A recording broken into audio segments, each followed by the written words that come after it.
In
the passage we read last time, Sri Aurobindo brought together two great philosophies which are quite distinct from each other.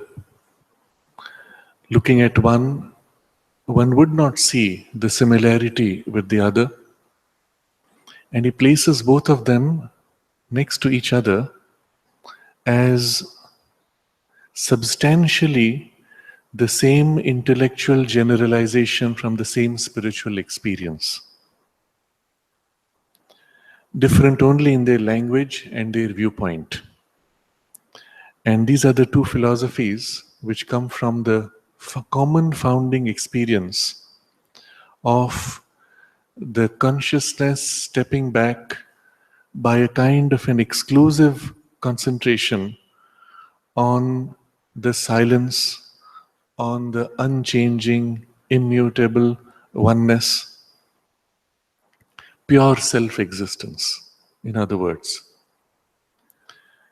Recall, earlier there has been a discussion of the three facets of the experience, Sat, Chit and Ananda. There is the pure self-existence, the pure consciousness, pure bliss. And when the consciousness turns to the pure self-existence by an exclusive concentration, it cuts out everything else, including the power of consciousness, including the dynamic aspect, knowledge and force of consciousness to create and be part of the movement. All of that is shut out, cut off. So, distinctly, that a gulf remains which cannot be bridged.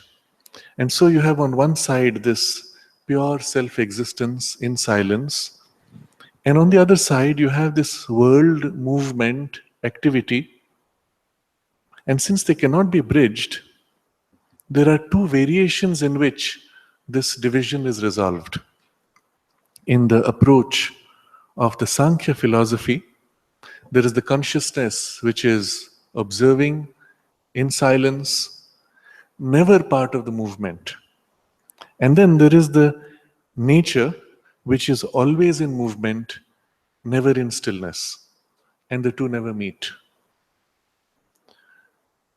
If we observe within ourselves, by a kind of a deep introspection, you will see these two represented not as deeply as the experience here describes, but they are represented in pretty much in these two separate aspects in almost every activity of our life.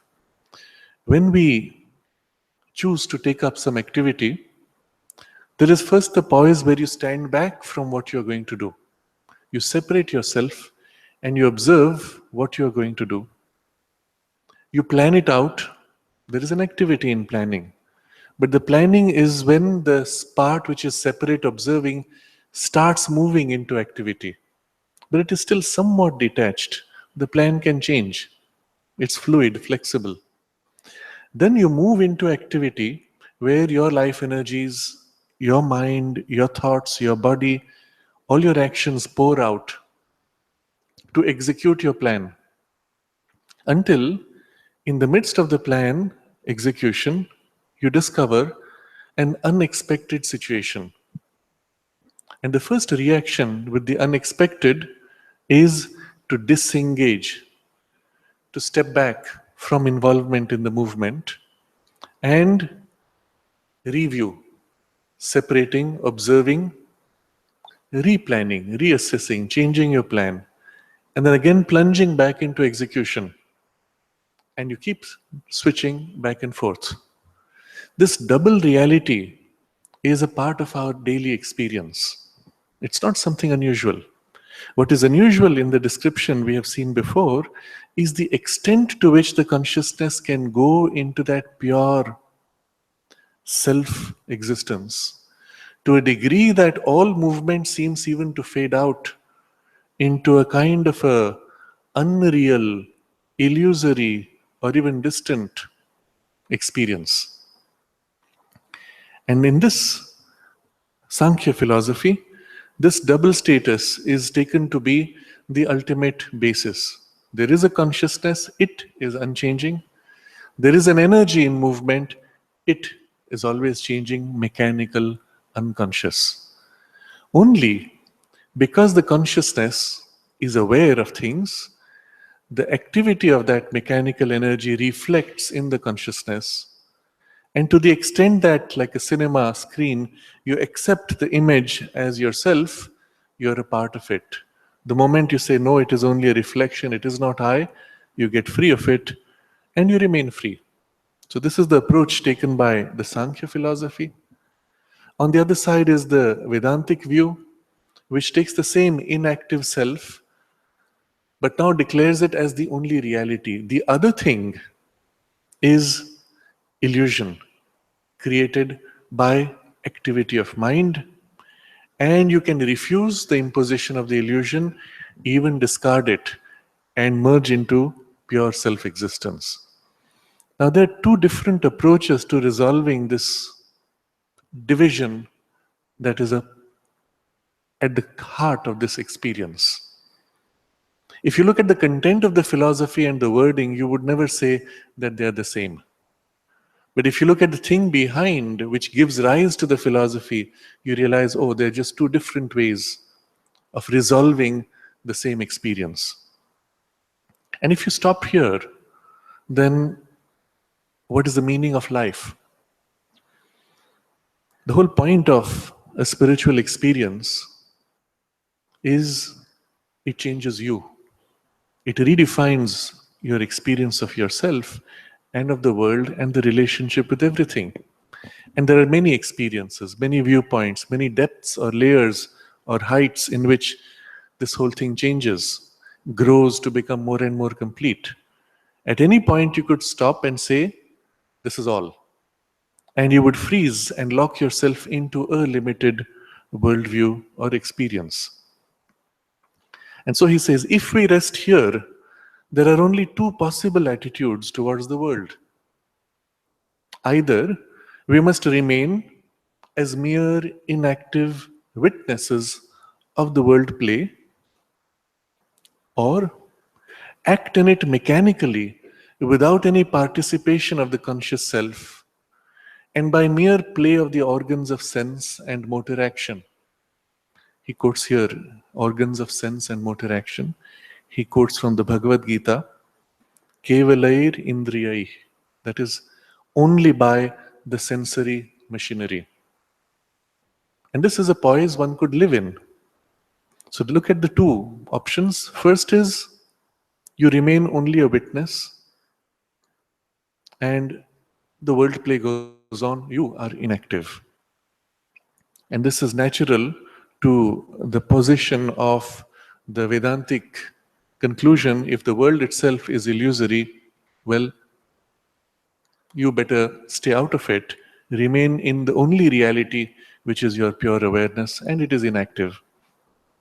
Or you take the other poise, which is arising from the Sankhya conclusion, that this world is mechanical energy, so you let the movement mechanically continue. Your participation is mechanical. And what is it that's happening? The machinery of your mind, body, emotions, they go on mechanically. You remain in a poise of freedom, and your participation in the world is there as a mechanical process. Now, the idea needs to be understood more deeply. When we say mechanical, we do not mean that you have no enthusiasm or interest. We would consider the enthusiasm and interest itself as part of the machinery of nature. Observe a little child and you see how he behaves with something new. Ah, this is interesting. He jumps up, he runs. And the adult says, wait, stop, not so fast, take it easy, do it later, you will eat afterwards. And the child cannot control himself. The drive and the excitement of his exploration is all part of his nature. Restless, uncontrolled, mechanical. And as adults, it's not very different. So, how much of us really is part of this mechanism and how much is really free will? If you begin to introspect, it can lead to some pretty disturbing realizations. Even when you say, I am choosing, I choose to take a glass of water, is that choice really yours? Or was that part of the mechanism of your nature? Increasingly, because we have sophisticated tools to observe the working of the brain, not mind, but brain, and indirectly we observe the mind in its functioning in the brain, we can observe the decision-making process. And one of the fascinating discoveries is that when the brain is wired and the computer is watching the brain, we can see which parts of the brain are activated when I take a decision. And if a person is told, you decide freely whether you will choose the glass on the left or the glass on the right. And at the moment where you make the free choice, you push a button. While observing the brain, we can see what choice he will make an entire quarter second before he actually is conscious that he has made a choice. And so the conclusion to the scientists of the brain is you actually don't have a choice. Because the computer watching your brain can tell you what you are going to choose a quarter second before you choose it. A quarter second before you realize you have a conscious choice which you are making now. And the conclusion is inevitable. Something is happening in the brain process which is compelling your experience of choice. So your choice itself is illusory. Now, this would be the obvious conclusion if you look at it superficially.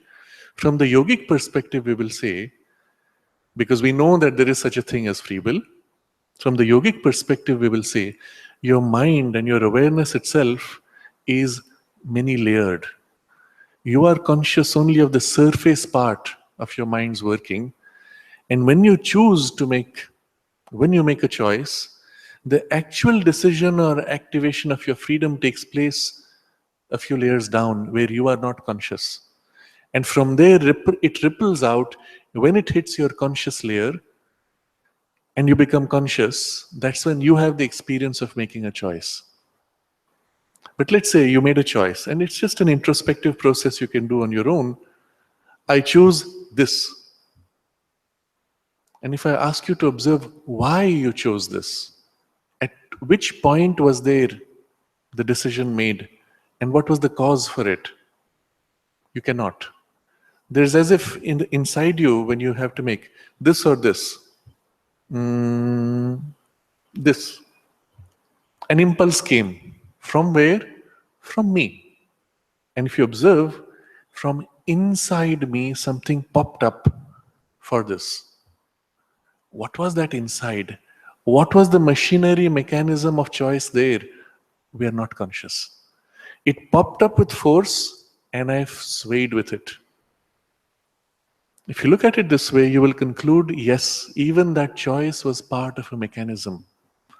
How much is actually a free choice?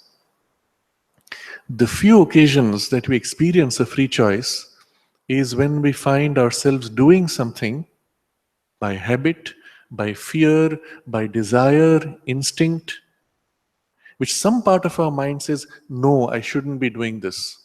I'm getting upset, I shouldn't get upset. I'm attracted to this, but I know it's not good for me to eat more sugar or whatever it is. And at that point, there's a struggle, and some part of the mind imposes itself, no, and pulls back. That's the only time I have a distinct sense of having made a choice against the machinery of my habit and nature. How many times does that happen in a day? If you're lucky, it might happen once, but in most cases, it might happen once in several days or weeks. And if you look at it this way, you will come to the conclusion, just by an introspection, that most of our life is lived mechanically. At best, there's a part of us which is conscious, of which we are not fully conscious, and that part is enjoying and slightly slanting, more of this, less of that, and that's about it. And even that is mostly predictable, because if someone knows your nature, they can say, oh yeah, in this situation, so and so will prefer this. It's all pre-programmed habitual nature. How much of us is really conscious? And one has to go pretty deep in order to be able to separate out. So when we speak of this mechanical participation, it can be extremely sophisticated. To somebody else watching, they would have no idea that this person feels his entire life is a mechanical participation. He experiences his consciousness completely separate, free, uninvolved, uninterested.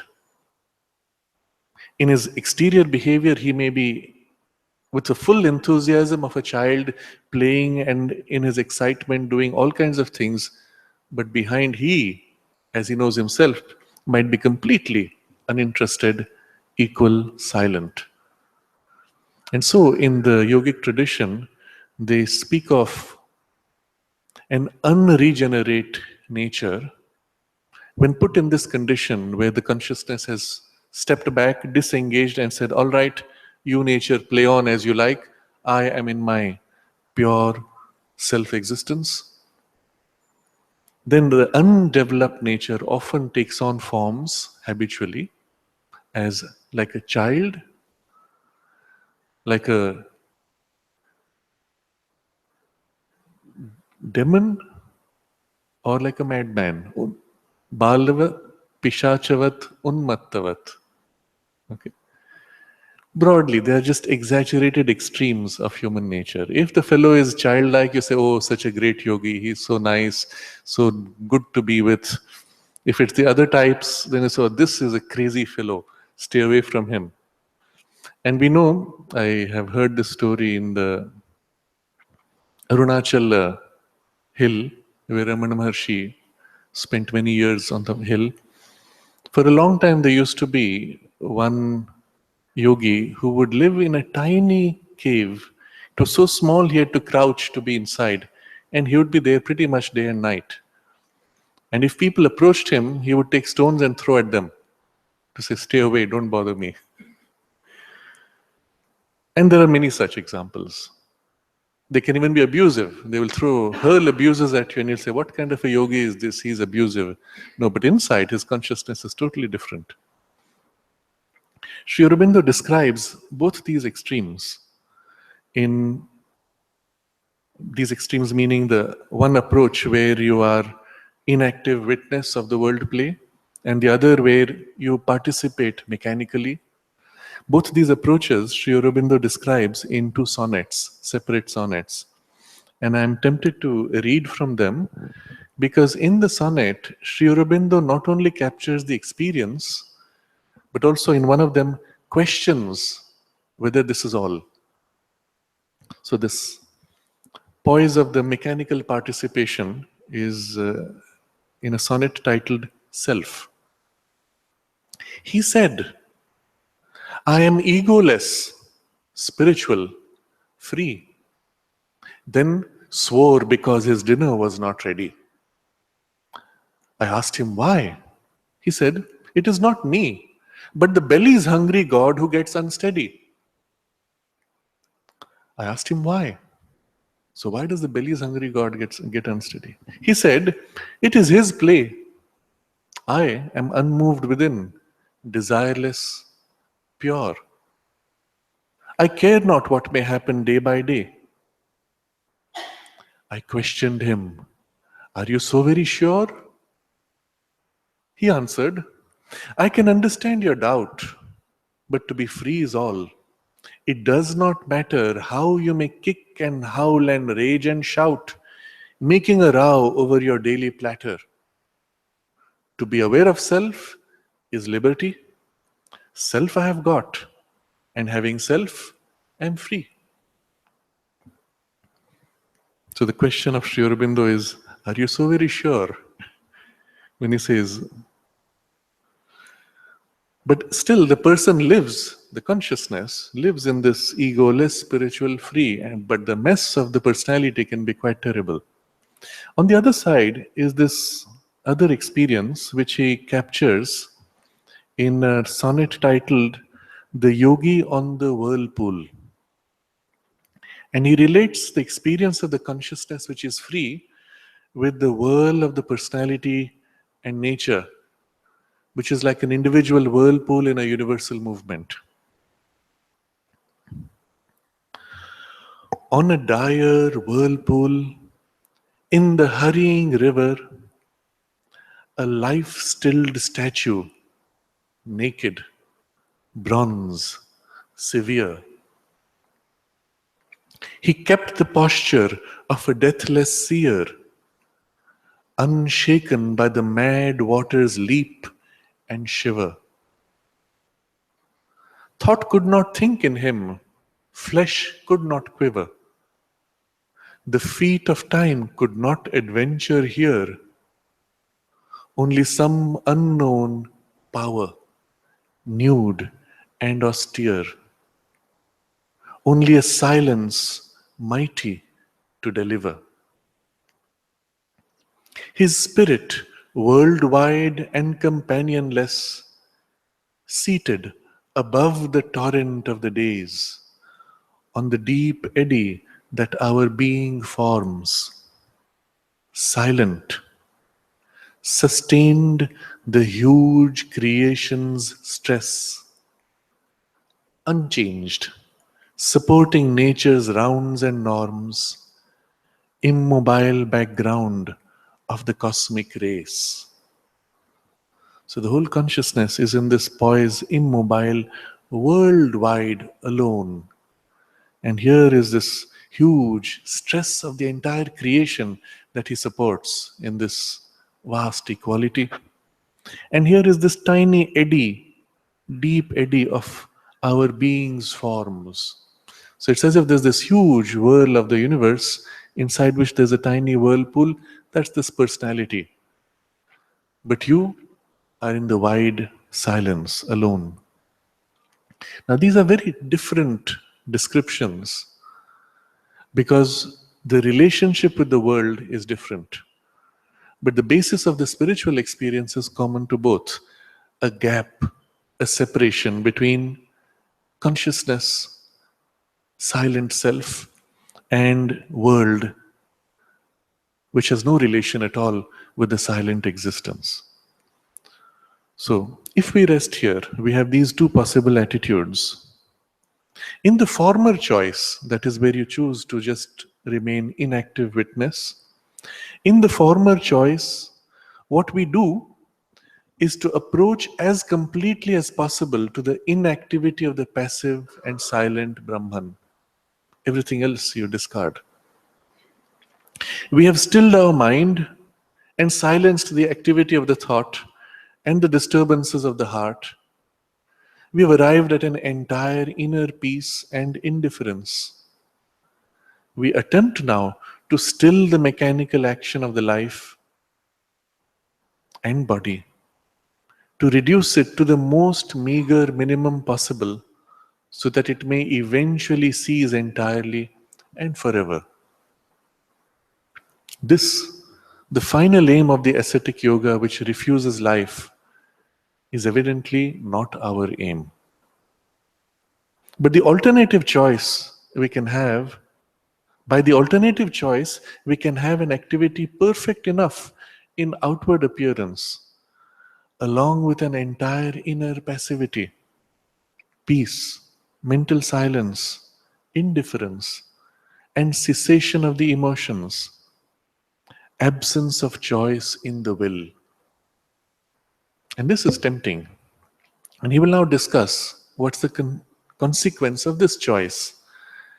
And later, he will take us to a certain balance between the two. And even that we will find not sufficient for the integral yoga. And what is the requirement of the integral yoga and how to achieve that will follow later. So, step by step, he's showing us poises of consciousness, and with each of them, a relationship with the world. And the entire relationship changes. And what that experience is like, he describes. So, in a way, when we dwell on it in our reading, we will find something within us awakes to that experience, however partially, and helps us to not only become partially free, but also to correct our relationship with the world from a poise of half a freedom. So, what we have in this approach, let the whole nature go on mechanically. You, in your consciousness, have this entire passivity, peace, mental silence, emotions becoming ceasing and becoming indifferent, and absence of choice in the will. Now, this is a very important aspect of our life. I remember reading long ago, and it was somewhere in a piece of science fiction, and the author wrote this, that wherever you have a choice, you are miserable. To not have choice is to be happy, because everything is decided. You don't have to worry. With choice, and there's a deep truth in it, with choice comes the challenge. What if I make a mistake? If I choose this, will I lose out on that? Will I regret later? And inevitably, in any choice, there is a compromise. You have to gain something by losing something else.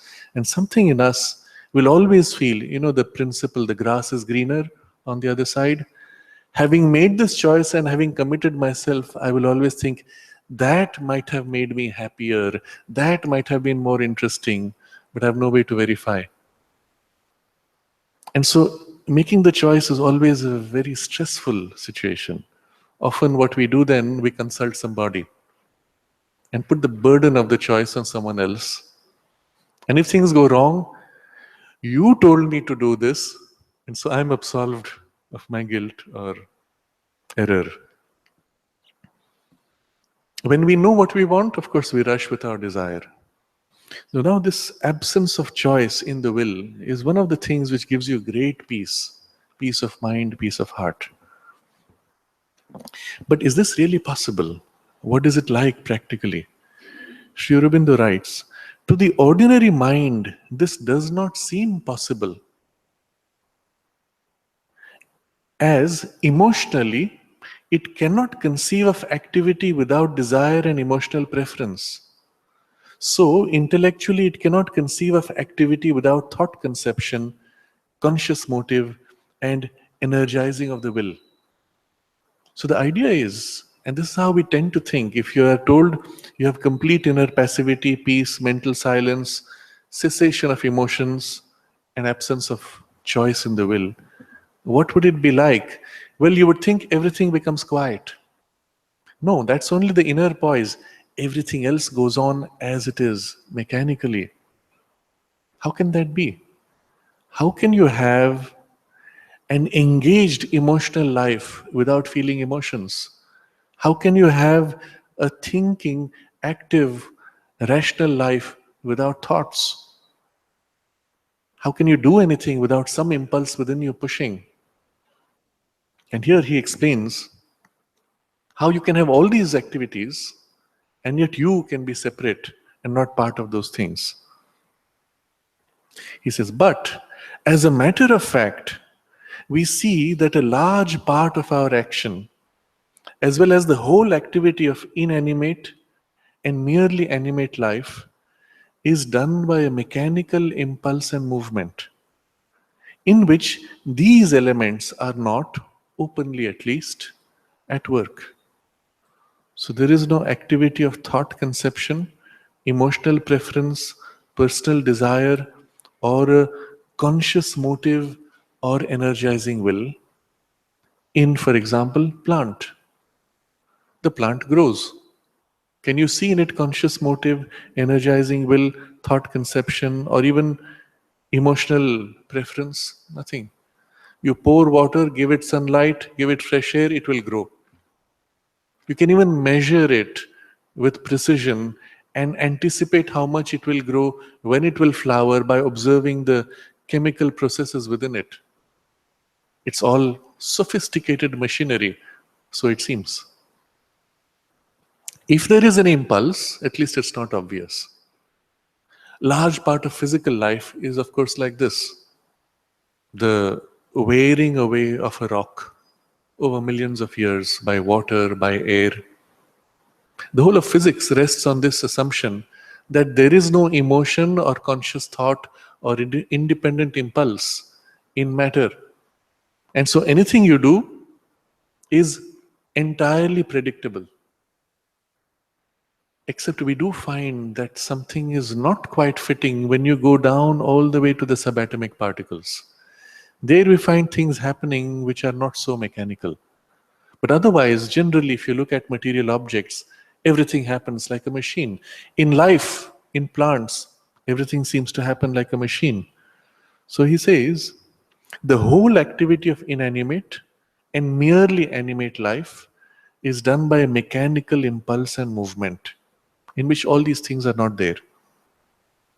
And then he says, a large part of our action also has all this, lacks all this. And this was the discussion we had just earlier. How much of us really is consciously chosen? And a large part is so mechanical. And what I would present as a classic example, every morning when you have a shower, after shower you wipe yourself with a towel, involving complex movements that have to cover every part of your whole body's skin, wiping it dry. You are never conscious of how you do it. And I would suggest this as an experiment.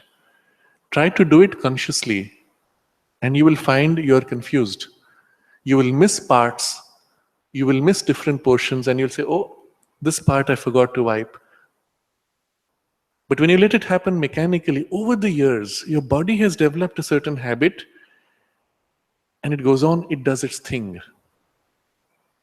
When you're walking, when you're climbing steps, when you're eating, all of your movements are taking place without any of an emotional impulse, conscious motive, energizing will, desire, or rational thought conception.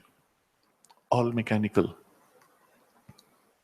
You're thirsty, you look, you see the water, you reach out, you drink, you put it back in the midst of a conversation where your entire conscious mind, interest, and emotions are directed into the conversation, having nothing to do with that whole process which happened. In fact, it's so mechanical, you might not even consciously notice that you just drank water. And if after 3 minutes I interrupt and ask, when did you last drink water? I don't know. I don't remember. I don't think I took it all today. Oh, and then you take more. So much of our life is actually driven without the need for all these things, involving conscious intention or motive. Even, you will see, people having entire conversations without these elements. Especially if you watch social interactions, casual social interactions, party, time pass, as they say. You'll see somebody looking around And you know pretty much where they will get attracted. They go there, chat, chit chat, come away. And afterwards, if I stop and ask, who are the people you met? What did you have as a conversation? Most likely it'll be very difficult for them to recall. Why did you choose that group and not this group? It's all mechanical. You can stand on the edge of a busy marketplace on the road, and look up and stare intently at some window or corner of a block. And after a while, you'll find people stop, look, and they don't see what you're looking at. They'll come closer to you and align yourself to try to match your line of sight, just wondering what it is that you're staring at. And pretty much within 5 minutes, quite a crowd can gather staring, looking for something. And that whole activity, that whole behavior pattern is entirely mechanical. They're not stopping to think, why am I doing this and what am I actually doing? Does it serve some meaning? Especially when you observe people living, you will notice this. We are almost like zombies, sleepwalking. The reality is that under certain abnormal conditions, we are able to function entirely like a normal life without being conscious, such as in sleepwalking. I am reminded of the most extreme example that I have ever heard of. You know of people, or you've heard at least or read of people doing complex activities while sleepwalking, including even having conversations, preparing food, and other things. So, somebody that I know personally narrated to me how he woke up, or he thought he woke up. It was actually in his dream state.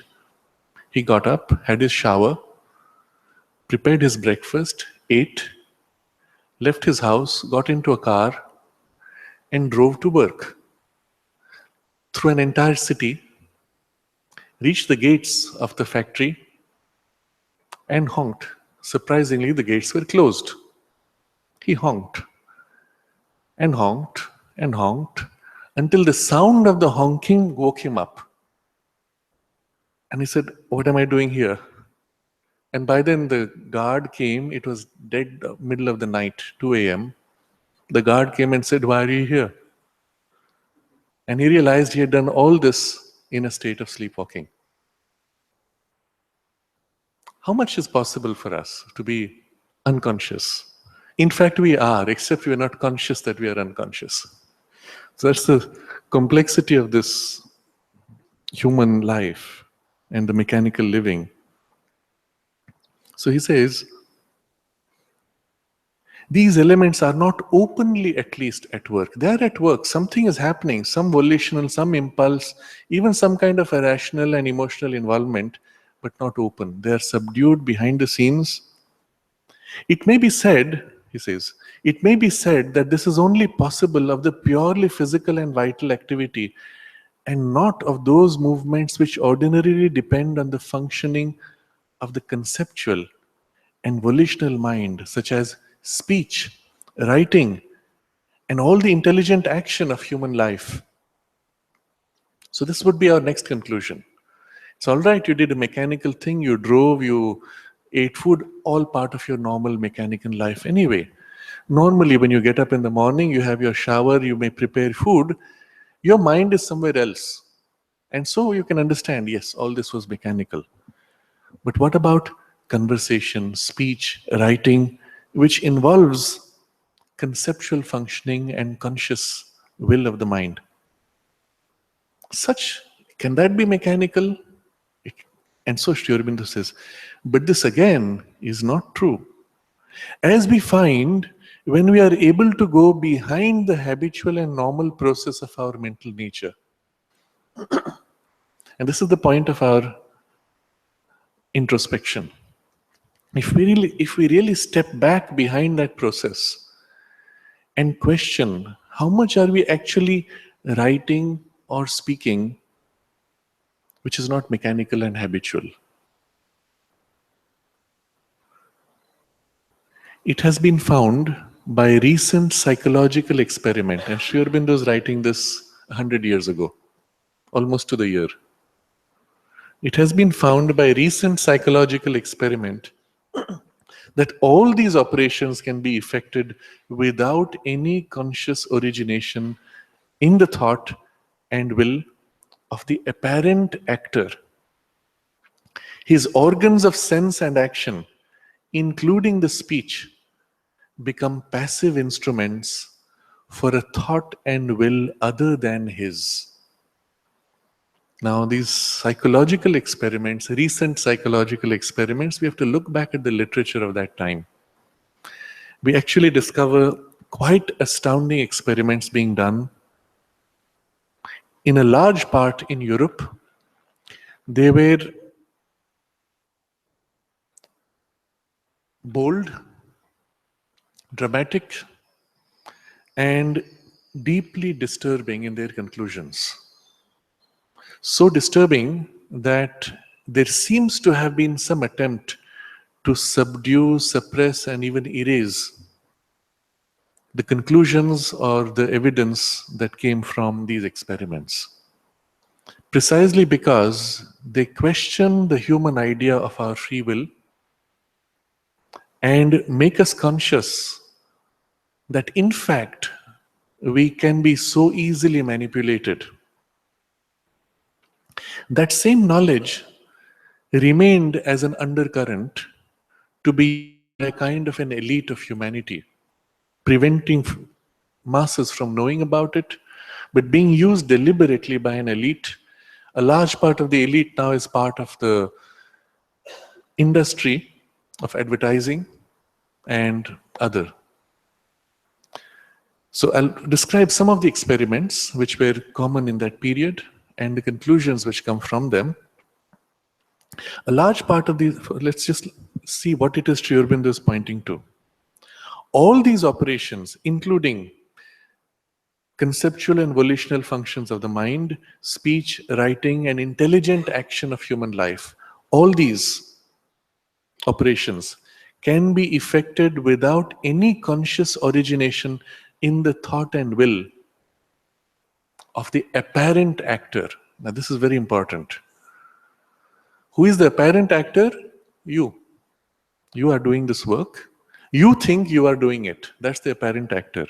Who's the actual actor behind? He says, his organs of sense and action, including speech, become passive instruments for a thought and will other than his. So the real actor is somebody else, not the person who thinks he's doing it. Now you can see what this implies. It implies a kind of a control from another person's will and another person's thought on you in a way that your will and thought seem to be yours, but they are not. They're coming from outside you. And his organs of sense and action, including speech. Now, sense, action, speech. You speak things which you think are your free choice when actually somebody else is making you do it. You sense things. You act upon things according to somebody else's will and thought, and you think it's actually yours. Now the sense is taken over. It means even what you see is what somebody else wants you to see, not what you would actually see. This is scary if you think about it. And that's the reason why it was gradually pulled out from mass awareness. If people knew how easily we can be manipulated, well, first of all, we would become more conscious and begin to resist the manipulation, even oppose it, put strict controls over that. And so let's look at some of the experiments. I will not limit myself to what was done before, but also extend it to what is being done today in more complex, not only experiments, but also in advertising, in its application. You see, the theory, the knowledge was developed into sophisticated science, and that science is being applied all the time. The whole thing could take hours if you go deep into it. I would even suggest some books that you may look at, which would be far better. But here we will only look at a gist and summary and some of the extremes of it. So the most obvious form in which this was seen, and especially 100 years ago, was through hypnosis and some other semi-mediumistic activities, where, for example, automatic writing would make you speak or do things which involved very complex information, but in which you are not conscious. So let's say in the case of automatic writing, somebody takes a pen and his hand starts moving. The hand can draw complex things, write complex sentences, or if it is speech which is being transmitted in this way, not yours, you are not even conscious, it's happening. If at all, you might watch it happening and say, oh, did I say that? Did I write that? Did I draw that? Or you may be in a semi conscious or unconscious condition when this is being used like this. The cases of possession are not so nice to talk about, but that is an obvious form. Somebody else controls. But the possession can be more subtle, where you think you're conscious, but you feel this impulse within you. I feel like giving him a blow. Where does this come from? I had a friend once, he was going through some difficult passage, and he would tell me, I'm having this normal conversation with somebody, and suddenly I get this impulse to poke my finger in his eyes. I don't know how to do, I don't know what to do, I'm struggling with it. And the problem is, he thinks it's coming from inside him. I feel like doing, it's not him, it's coming from outside. Something outside is pushing into him this impulse. The impulse gets in him at a layer that he is not conscious. It rises up into the layer where he is conscious. And if he is not in control of himself, let's say he is under strong influence of alcohol, where the conscious self-control, which is part of the frontal lobe in the brain, that is dulled, fuzzy. You cannot restrain the impulses. Well, he would end up doing it probably and get into big trouble. He's not conscious that it's coming from outside. So much of what is described as impulsive behavior is coming from outside us. Now, this would be described as a case of influence or mild possession. Now, a mild possession may be so mild that you have absolutely no awareness of it. And yet, if you're conscious, and if especially there is the deeper, subtler feel of the psychic influence, you will feel something is not okay. You will recognize it's not you and it's from outside you. If that is not there, and you're just this bundle of normal impulsive imprints, that imprint versus your imprint of impulse, you would not distinguish. And so it's very difficult to free yourself from it, unless you begin a process of introspection and separation of all the impulses. If you do that, you can get free of it. Otherwise, you can be a victim for the rest of your life. And there's so many people who get into trouble and are miserable. They put themselves in all kinds of difficult situations again and again because they're not conscious that they're pushed into it. And it is not their choice when they say, I did, I wanted, I chose. It was not them. So let's set aside now the the unpleasant side of it, come to something which is less obviously a case of possession. Now here is a case of influence, not possession.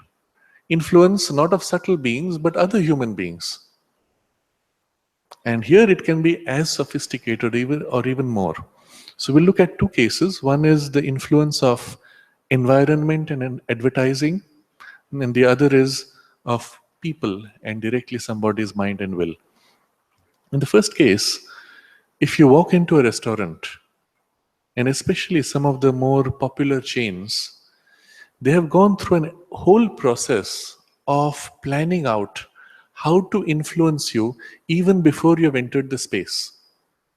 One of the things you'll notice if you're walking down a street, let's consider you are on a holiday. We've all been in such situations at some time. You're in a new place. There's a road with many shops. All of them are pretty much selling the same thing. You find this very common in old cities. And you want to buy or eat somewhere. You want to buy an object or eat, and they're all pretty much the same. And you look up and down the street. Where do you go to? Observe what determines your choice. Among all of them, there's one which has much brighter lighting. Where would you go? Obviously, you're attracted to the brighter light. One has loud music. The others are all quiet, dark, dull, not attractive. So situation is created to excite you vitally with images, with lights, with sounds, and it is the excitement which pulls you. Now remember, the principle is this: impulsiveness. The more you submit to your own impulsiveness, the more you can be manipulated. But in order for you to be manipulated, you must be put into a state where you will submit to your impulsiveness. If you're calm, clear, detached, uninvolved, it's not so easy to manipulate, at least in the part which is conscious. But in other parts, you can still be manipulated. So here, you're excited first. Images, bright hoardings, bright colors. And sometimes there is even an intent put into them that when your eyes scan, they stop at this hoarding. They don't move on. You take a newspaper sheet and you'll see your eyes pulled to something. Observe the sensation. It's actually as if that thing was pulling you. If it's bright, it has greater pull power. The other things tend to blur behind. You enter a space because you got pulled. Well, from the moment you enter inside, again, there's a whole machinery deliberately designed for whatever the intention is. So in some spaces, in the fast food joints, all the colors are bright red, yellow. You'll see this common everywhere. And no place to sit. You stand and eat. The goal is to get you to eat quickly and get out so that someone else can come and take your place. That's the model of the joint. Some other place, so soft music, subdued lighting. They've pulled you in first, and then there is a subdued lighting where you will sit for hours and hours over a single meal. And you will eat much more. Of course, everything is high priced. But the music is designed to slow you down, to make you forget. And after 2 hours, you look at your time and say, oh, 2 hours have passed. Whereas the fast food joint, you will have gone in, you'll have eaten and gone out. If you look at your watch, oh, it's just 20 minutes. It's felt like an hour. Different experience. And in the fast food joint, you notice the music has beats and fast beats, faster than your normal heart rate. So if your heartbeat is typically, let's say the average is about 72 beats a minute, you push the music beat rate to 75, 76, 78, 80. And what happens? Your heart begins to follow. It's led by the music picking up like this. First you synchronize and then you build and it pulls you. And what happens when your heart is beating fast, though you're standing? Well, your body gets restless. You want to do things. And if you're eating, you start eating in rhythm with the beats. So you eat faster, you chew faster, you swallow faster, and you get out faster. If you think about it, the entire experience you have in there has been manipulated. At no point were you really conscious or even master of your behavior. Now, this is taken to extraordinary extents in spaces where much more is at stake. I'm using this phrase deliberately, where you throw the die, where you gamble, and you put your money at stake. So they observe, for example, human behavior is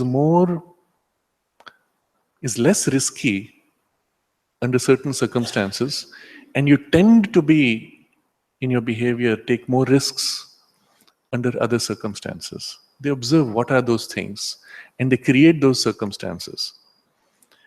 The whole thing is a very complex science. When, for example, you're excited, you're more likely to take a risky decision than when you're calm. So there's a whole process of picking you, putting you into excitement. In other spaces where you want the reverse experience. There's a whole process to calm you down by making you walk a long queue before you get to the main space where you don't want to gamble, you want to have a different kind of experience. And again, there is a whole system there of building a series of highs followed by lows. So you're given an excitement and then allowed to calm down. Another burst of excitement, calming down. And then the third one is the big one, where you have the impact. And it's as if the first two peaks have built you psychologically prepared. And the thing itself may not be so great, but because you've been primed, there's a burst of a high. And at that point, in that state of excitement, you're willing to say and do anything. You don't think, your rational mind is clouded. Now, all of these things are done, I'm not going into detail. All of these things are done to manipulate you. Any experience you have in shopping has been worked out. There's right now online, they have buying festivals. Now, what does a festival have to do with buying? Okay. It's just a way of giving the celebratory mood to you. You select an item, instantly there's a timer. Buy within 10 minutes, otherwise you will lose this offer. And I noticed, I was not even interested in it just happened to be one of those things. I clicked something and suddenly 10 minutes, I looked at it, instantly my heart rate went up. 10 minutes, there's a countdown happening. Oh, will I finish this in 10 minutes? And I saw the whole behavior after that, I was moving faster. If you're conscious, you will notice all these things being done to you, except you don't know it's being done deliberately. You think it happens by chance. No, it's not. When you look at a menu, they will give you an option. Small cup for, let's say, 10 rupees. Large cup for 12 rupees. What will you choose? Obviously, you go for the large one. Why would I pay for something which is small, which is almost the same price as that which is large? Nobody will go for the small one. Why do they even put it up on the listing? It's a way to push you to drink or eat a little more, pay a little more than you would normally. And the whole setting of the prices is done like this to push you for more and more and more. Consumption. So the whole thing takes on sometimes even dangerous proportions when you look at the way the manipulation is done. In the latest trends, there is a lot of subliminal programming. And this is happening at a level where you cannot be conscious. This was exposed in the 1960s, I believe, in the USA, where while watching movies, people would eat popcorn in huge amounts until they were stuffed. Until one day, the film jammed. And on that frame of the film was, eat more popcorn. Now you're watching a movie, and in a movie there are 25 frames switched every second. Okay, so it's beyond your realm of conscious awareness. Anything more than 10 flickers per second cannot be seen consciously.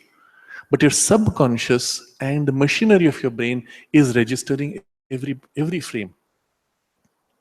And when the conscious mind is blocked out and the subconscious directly exposed to a suggestion, it follows.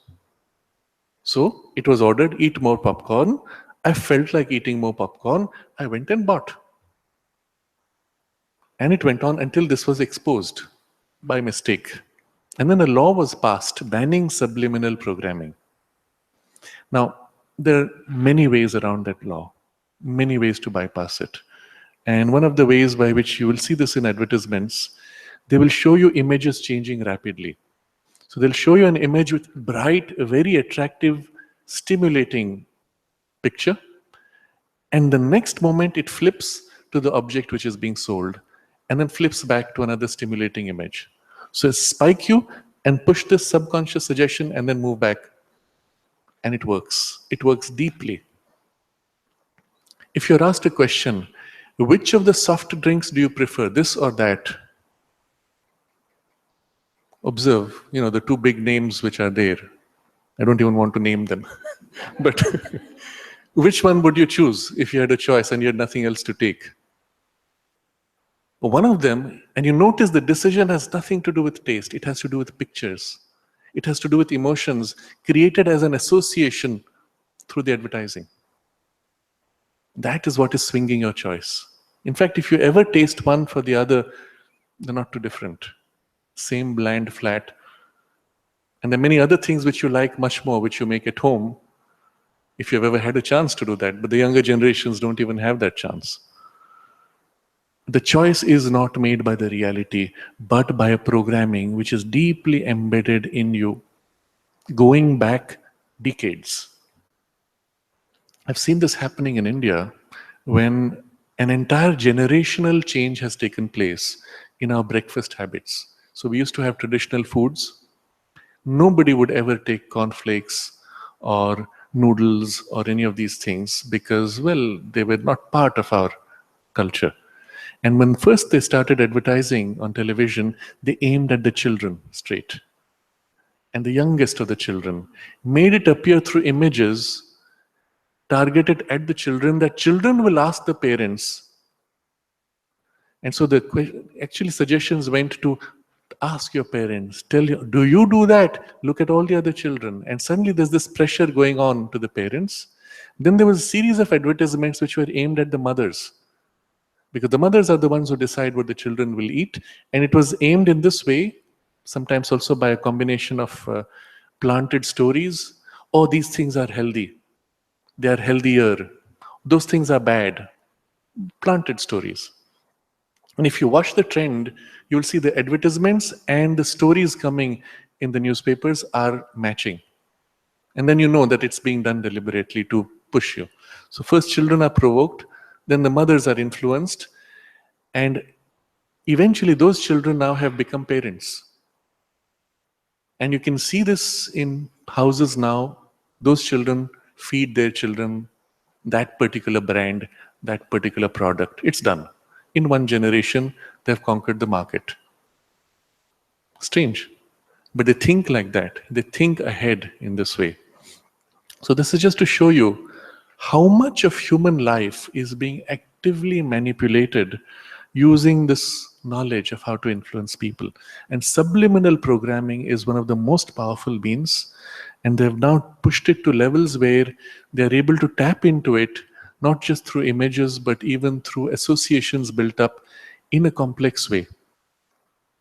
So we don't get too much into that, but it's as if programming built up over years, associations built up 2 years ago are now triggered in this year, and suddenly there's a change in behavior on a mass level. Now we come to the more direct use of subliminal programming, and that is under hypnosis. In a way, all that is being done through advertising is really what is called covert hypnosis. There is overt hypnosis where the hypnotist comes on stage and says, I will hypnotize you, who is willing to participate? And then there is covert hypnosis where you are not told, you don't even know, and you will never know. It's being done on the sly. A play of words, a suggestion, an image, an association built up, and so on. The result is effectively the same thing as hypnosis. Television is one of the most powerful means for hypnosis precisely because of the flickering screen. One of the methods for hypnosis, physical tools, is to strain the eyes slightly. So you have seen perhaps pictures of somebody swinging a pendulum, you go like that and then the fellow gets sleepy, or they whirl a disc. Those are crude methods. The most effective method is a screen flickering. And you try this as an experiment. You be in a room where there's a television screen. Try to read a book. Try to have a conversation with somebody.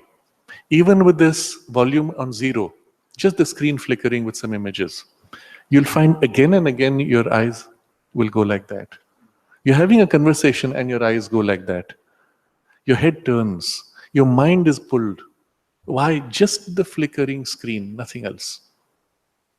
Behind that, there's a certain deeper occult dimension, which is also something you can experiment with. I'll only touch upon it here. I noticed that when I had television in my bedroom, I had got at some point into an addictive habit of watching the TV. And I was struggling with it. And I found when the TV is off, there was this urge to switch it on. I know there's nothing interesting. I'm switching channels looking for something interesting. I know it's a waste of time, but this compulsive tendency. And I realized the only way I could break it was unplug the TV. And somehow the pull vanished, or became less actually. It was still there. I found it was still there as long as the cable was still sticking into the room. I took out the cable, put the TV out in a different room, no problem. And that's when I realized that there is behind this whole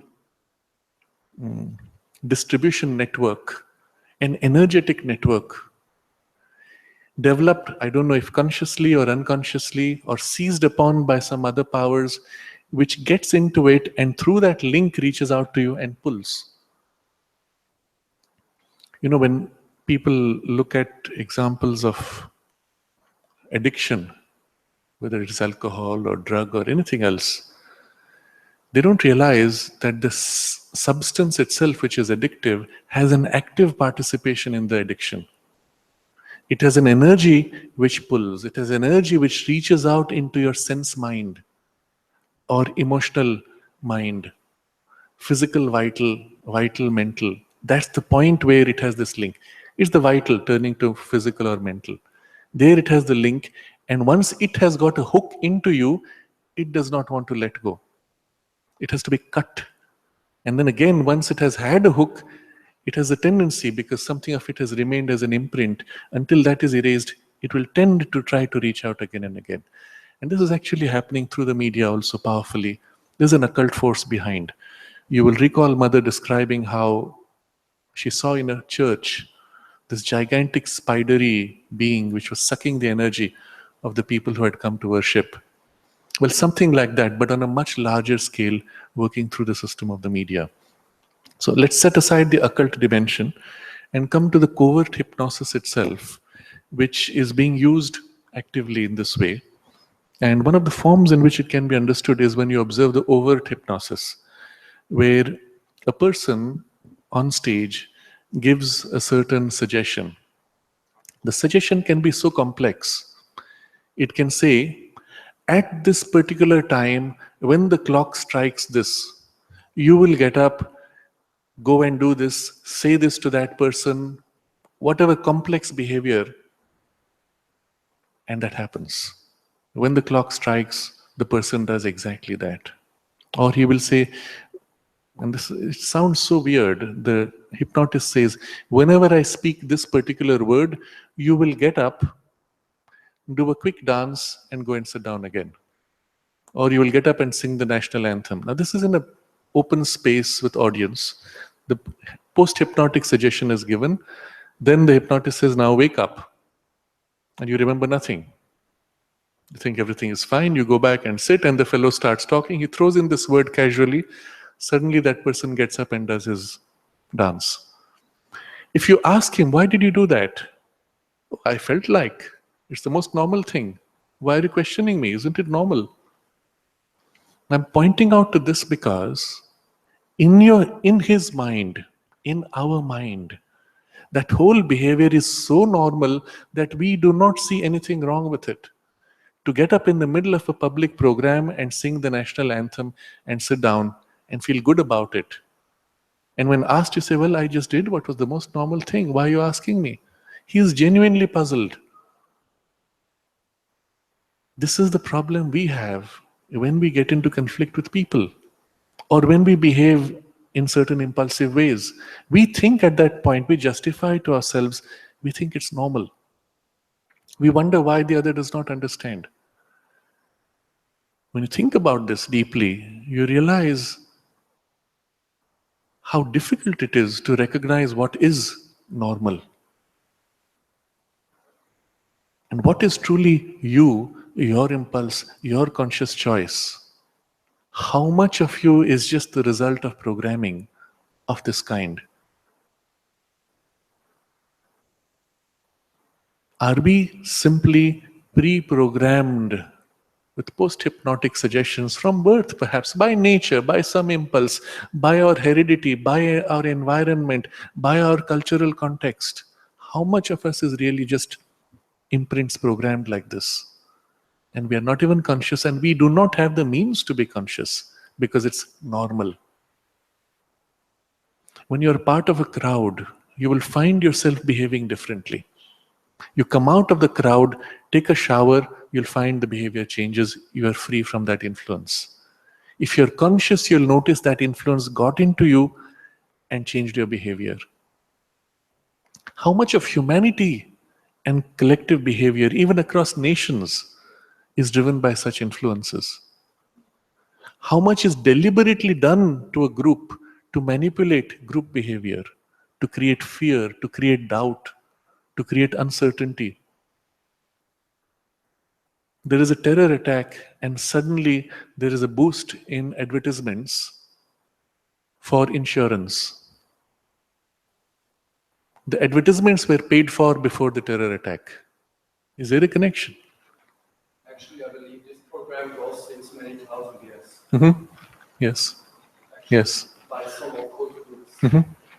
So those who have the knowledge have been doing it for a long time.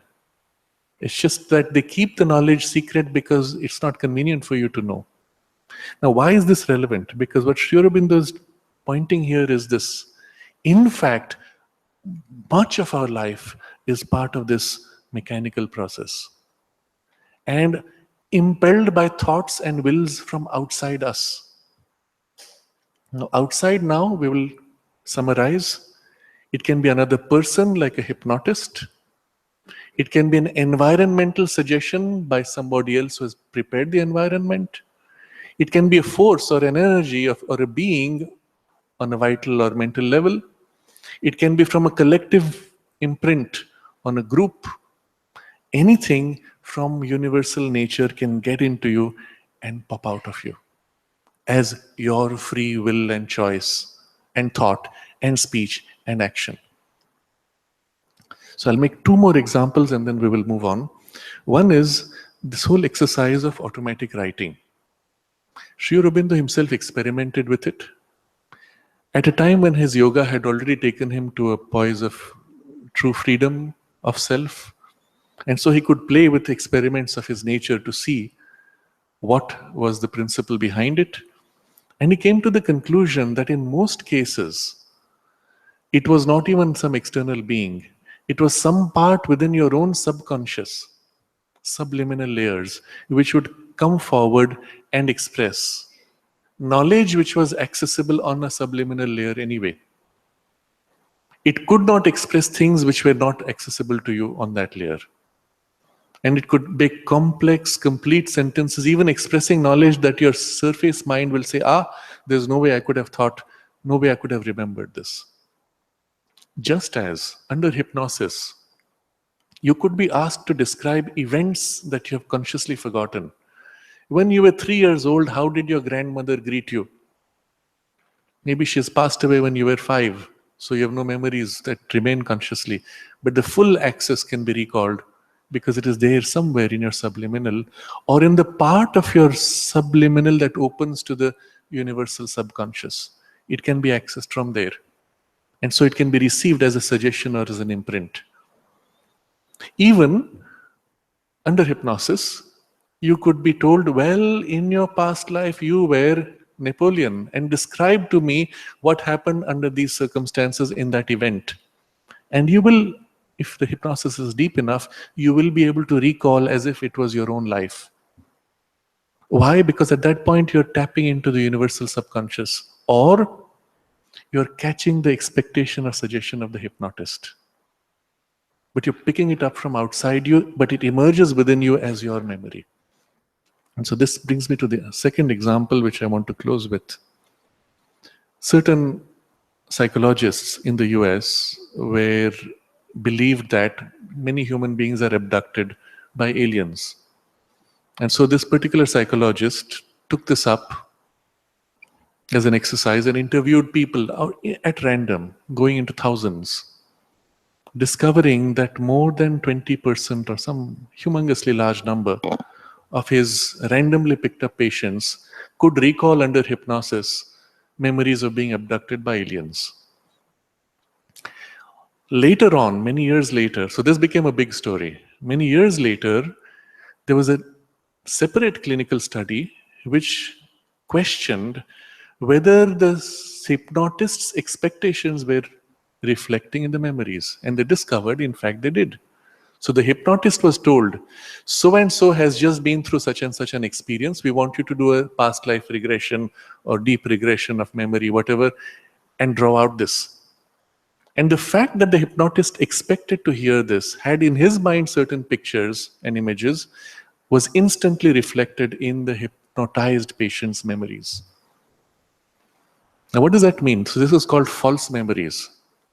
You can actually implant false memories, and a few articles you can look them up. You can consciously implant false memories even without overt hypnosis, using covert hypnosis. That a person will come back from an interaction and be able to say things which were done which had actually never been done. This could be done obviously under hypnosis, but even without hypnosis, under covert hypnosis, this can be done. And you'll see articles where this has been tested in labs, and this is part of the psychological skill of the industry, manipulation. Now, all of this is pointing to one thing, that there is within us a receptivity to will and thought impulsion from outside, but in a way that it rises in us that we feel is ours. So Sri Aurobindo says, his organs of sense and action, including speech, become passive instruments for a thought and will other than his. And by not specifying, Sri Aurobindo keeps open all of these possible influences, including the suggestion of the hypnotist. One more comment I will make. In many cases, the hypnotist can exert an influence without ever saying a word. These are people who have very strong vital energies. They are the ones who tend to become great popular political leaders or business leaders. They walk into a room and the impact of their vitality immediately hits you, and they pull, pull you literally in the wake of their energy. It's a form of hypnosis, covert hypnosis. And it can be to such an extent that you do not realize why you behaved this way. You just said yes to whatever he asked. And then you walk away afterwards and you wonder, why did I say yes? Or the influence can stay. Mother makes this comment in the agenda regarding somebody who was a charismatic leader who had acquired it through occult means. And she mentions that you will notice that his followers, if they stay away from him more than 3 days, the power of his hypnosis fades out. But for 3 days, the impact remains.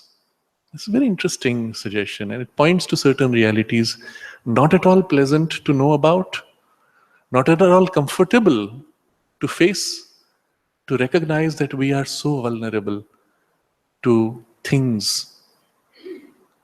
And this is the nature of our human habitual nature. With this background now, we come back to the question of how can this automatism sustain, including complex thought, writing, and speech, when you, who is the originator, step back into pure self-existence? What happens? All of this machinery is there, keeping things going. And complex machinery involving sometimes even a larger universal nature and her will. And this acts on so many levels: thought, emotion, and even physical instinct and biological functioning. When nature decides, poof, it happens. Why? Because she is the very substance of your body, life force, and mind. If at the level of the substance of your body something shifts and pushes, is there any way you can avoid it? Unless you were free of that. I will, one last example. Just as an example of this. There's very interesting research to show that in any city, the average population of dogs, untamed dogs, remains pretty much constant. Every now and then, the municipality will come and catch the dogs and remove them, eliminate them. And what happens next? Very quickly, the population rises and then stabilizes again. And so there's a study which went into what's happening. They discovered when the population is high, the fertility of the dog drops. They give birth to one or two. When the population drops suddenly, the fertility rises, and the same dogs give birth to several babies. Now, think about what this means. It means something not at the level of the individual dog, something at the level of the collective chooses. Numbers are small, more are needed, and can influence to boost the fertility of the species in a group, not all over the world, just in that space. Or it says numbers are too many and it reduces fertility. Who or what can do that? Nature. That's how nature maintains the balance in the forest. When a species drops, she boosts the fertility. When it's too many, she drops the fertility. But the process takes a few years to stabilize. Human beings come suddenly and destroy in such large numbers, nature doesn't have enough time to correct for the balance. And that's how we break the balance and make extinct many of the species. But if we intruded and moved out and gave nature time, she can rebalance. How? By directly impacting biological processes, life energy processes, instinctive drives, and even thought imprints in the species or in a certain subgroup of the species. So that is the larger intelligence behind which can do so much and is in fact living through us, as most of our lives are mechanical. So Sri Aurobindo now comes to this. Certainly, behind all intelligent action, there must be an intelligent will. Even if you're sleepwalking, there has to be an intelligent will somewhere which is guiding that if you're going to drive a car while you're sleeping. But it need not be the intelligence or the will of the conscious mind in the actor. Remember, the actor becomes passive instrument for thought and will other than his. So, in the psychological phenomena of which I have spoken, it is obviously in some of them the will and intelligence of other human beings that uses the organs. In others, it is doubtful whether it is an influence or actuation by other beings or the emergence of a subconscious, subliminal mind, or a mixed combination of both of these agencies. So here is a full spectrum of possibilities. First, you have intelligence and will of other human beings, as in hypnosis, or in some environment which is programming you, and so on. But in others, he says, there is an influence of or emergence of subconscious, subliminal mind. That is, within us, there is this larger subliminal, below the limen, below the border of conscious awareness, which is lit up. The rest is not lit up. But it's not subconscious. He uses two different words. Subconscious is a layer which is unable to be conscious of itself. Subliminal is behind the limb, that is the surface mind, which is conscious. There are layers which are conscious of themselves, of which you are not conscious. That is subliminal. And they are conscious. And it is on those layers that many decisions are actually taken. Subconscious is much more of an instinctive character. This is fully conscious of itself, but of a different grade or a different piece inside you. Now, in the extreme form, the knowledge which we discussed earlier, being able to influence people, was misused by the military to create what they considered to be the ideal soldier. Who is the ideal soldier? One who feels no guilt, who will obey blindly, who will do exactly what you say with precision and skill, not affected by emotions of the circumstances. And the ideal assassin is one who is not even conscious that he is intended to kill.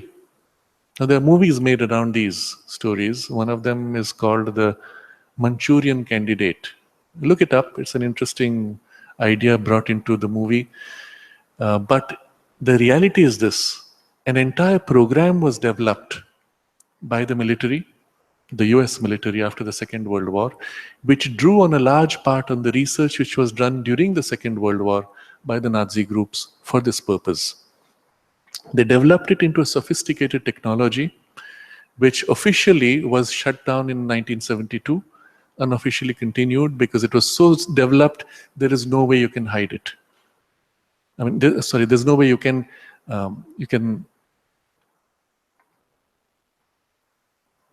no way you can expose it. It is so sophisticated because it can be done in the most ordinary spaces. What they did was they found a way by which, under hypnosis, they could split the personality, create layers within you or chunks of consciousness within you which were programmed like computer programs, like subroutines, to be activated by a keyword or a situation. And until it was activated, you are not conscious of it at all. When it is activated, it is so normal for you that you do not think it odd at all. And there are many cases where political assassinations were committed by people under such influence. And afterwards they deny, they say, but I didn't do it, I'm not conscious at all. They're not even capable of the skills that supposedly they used, like shooting with a specialized gun. But you activate that keyword, and suddenly the person has this extraordinary capability and training to do all kinds of crazy things, including complex gymnastics. The keyword is deactivated, and the person is unable. To that extent, a human being can be programmed, and the program was developed. What is happening is, in these parts of the mind which are separated out from your conscious liminal, they're pushed into a subliminal. Now, I've seen the documentation around one exceptional case, and this is available in the public, but the mainstream media will not touch it because of what it implies, where a person who was arrested as an assassin, of course he denied because he was not aware he had done it, they put him through hypnosis. And under hypnosis, a second personality came forward. And then they went deeper, and a third personality came forward, and then a fourth. And in the fourth personality, the person spoke out a number and said, I am such and such number, property of the US government. And each of these layers had trigger words. If you spoke those trigger words, that personality would come forward, the person would behave like an automaton.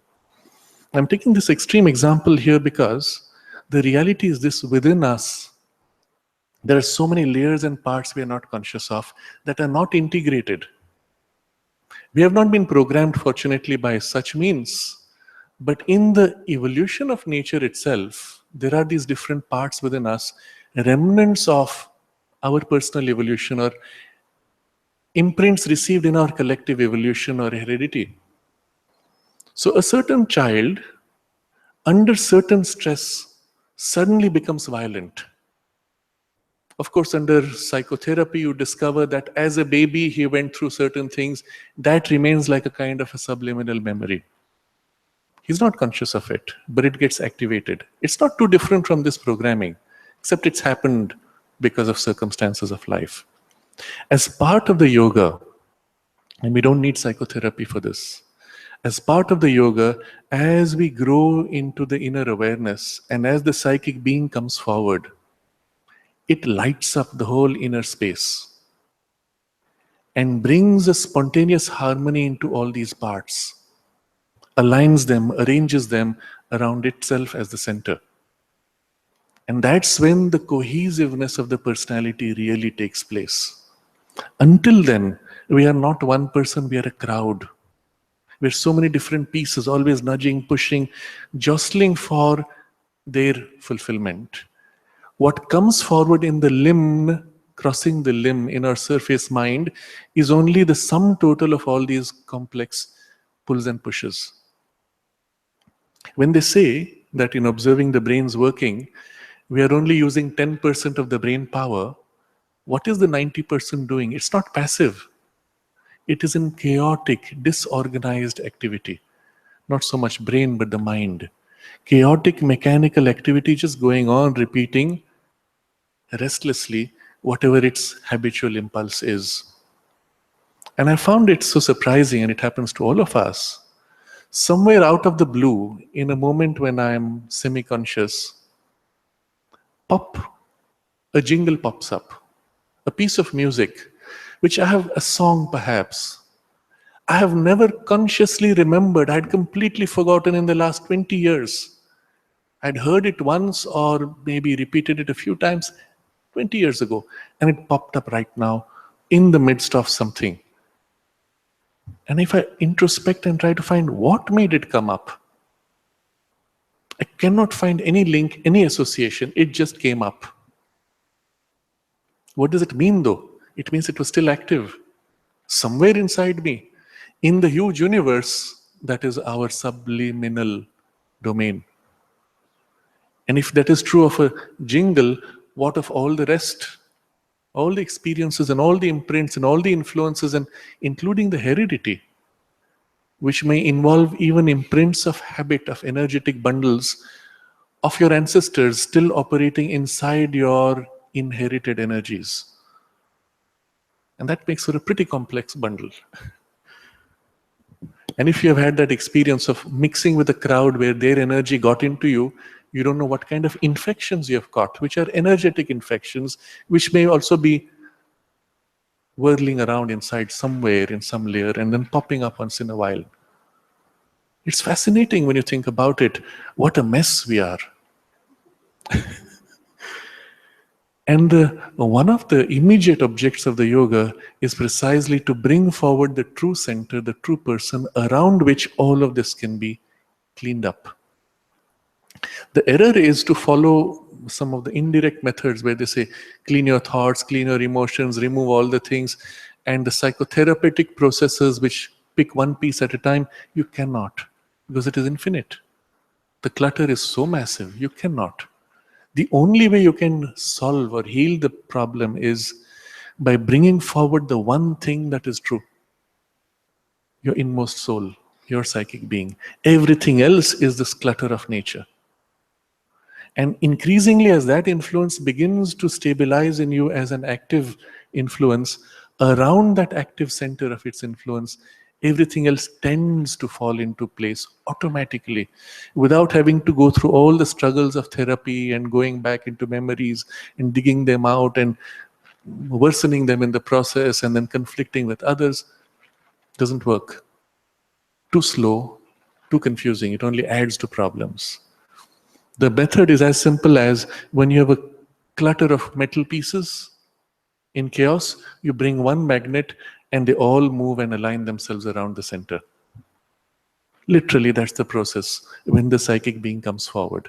And if there are knots, its influence softens and purifies and untangles the knot, puts in the right alignment everything in your nature. Increasingly, as its influence spreads into your whole being, emotions, life forces, mind, and the inner layers in particular, even down to the physical body and the instinctive impulses of life force and mind in the body, even the body substance, even the biological processes, all of them begin to align.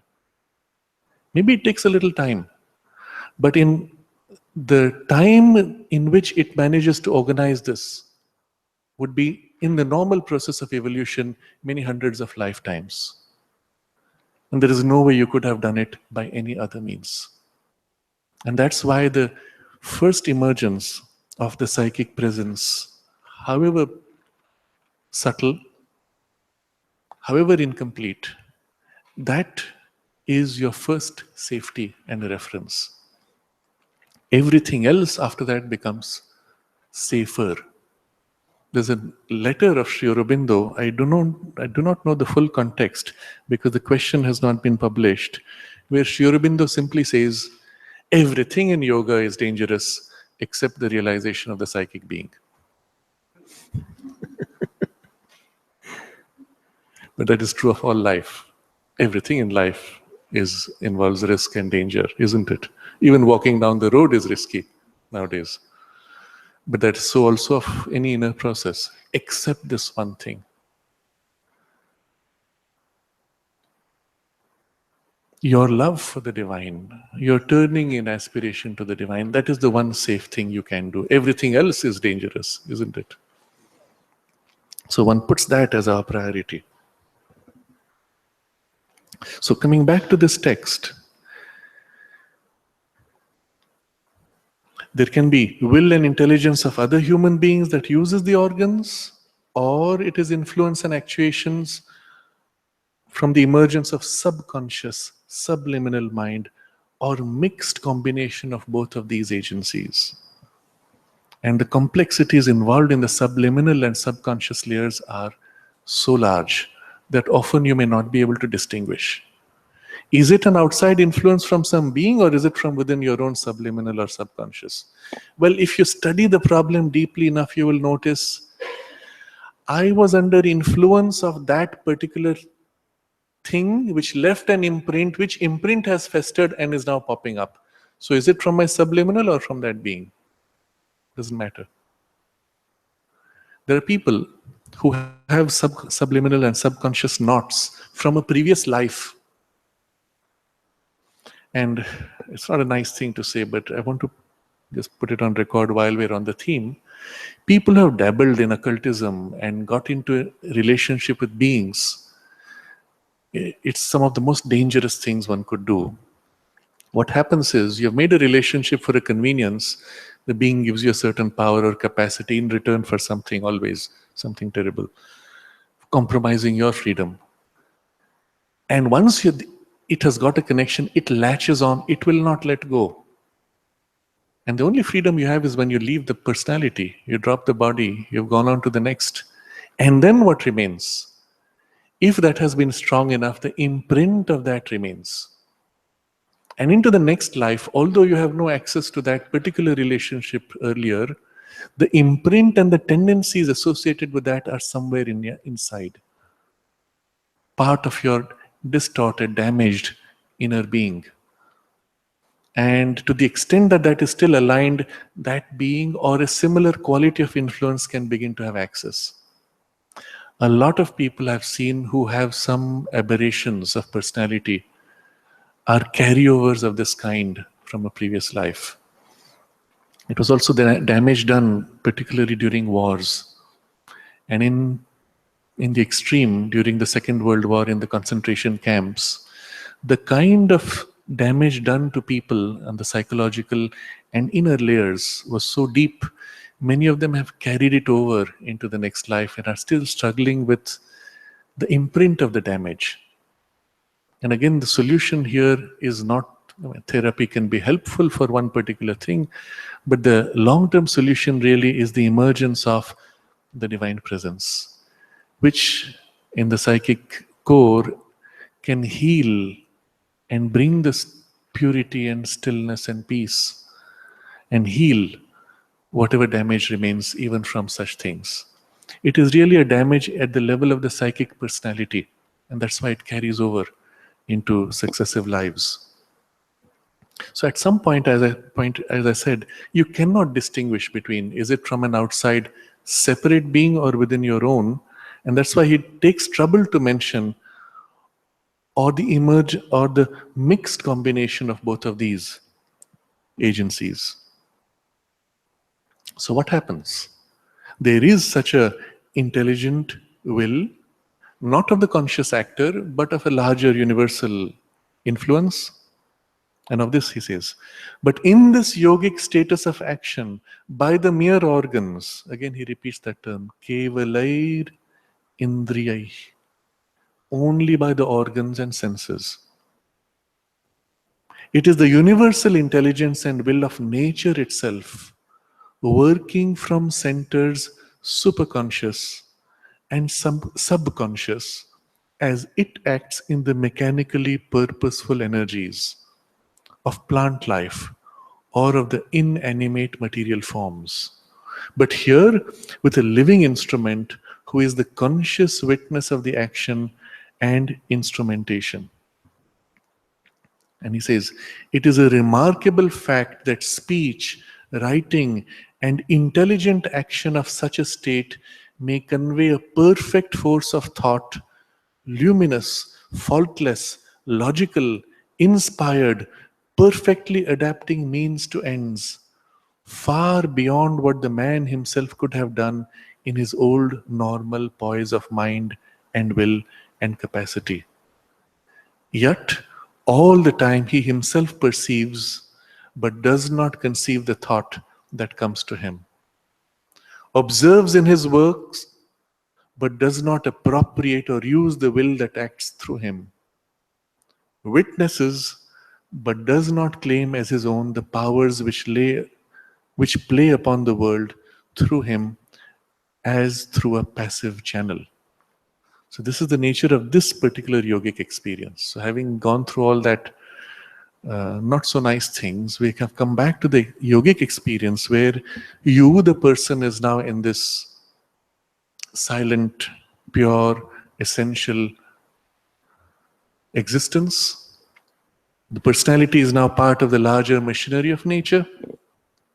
And at that point, he says, it is the same machinery which is making the plant life grow, which is making the physical objects in nature behave the way they behave, all habit of universal nature. And it is mechanically purposeful. It has a purpose. It drives. When the plant is cut, it heals itself, rebuilds, repairs, and continues. There's a purpose. It interacts with the environment. But that purposefulness is mechanical, part of universal nature. So it is in us, or rather in our nature, not us. So we are in the silence. So it is in our nature that, he says, the universal intelligence and will of nature works from centers superconscious and subconscious. So in the subconscious, you will feel it more in the body and instinctive movements. In the superconscious centers from above, it will inspire and bring new knowledge, creativity, insight. And so the result is perfect force of thought, which is luminous, faultless, logical, inspired, and perfectly adapting the means to ends. You're given a situation you have never faced, and you're able to deal with it better than you could as a separate individual will struggling to fight and live his life. Far beyond what the man himself could have done in his old normal poise of mind and will and capacity also. Because larger universal action can awaken in you capacities which are greater than you could have had on your own. Yet all the time, he does not feel himself involved. So, this is the nature of this experience.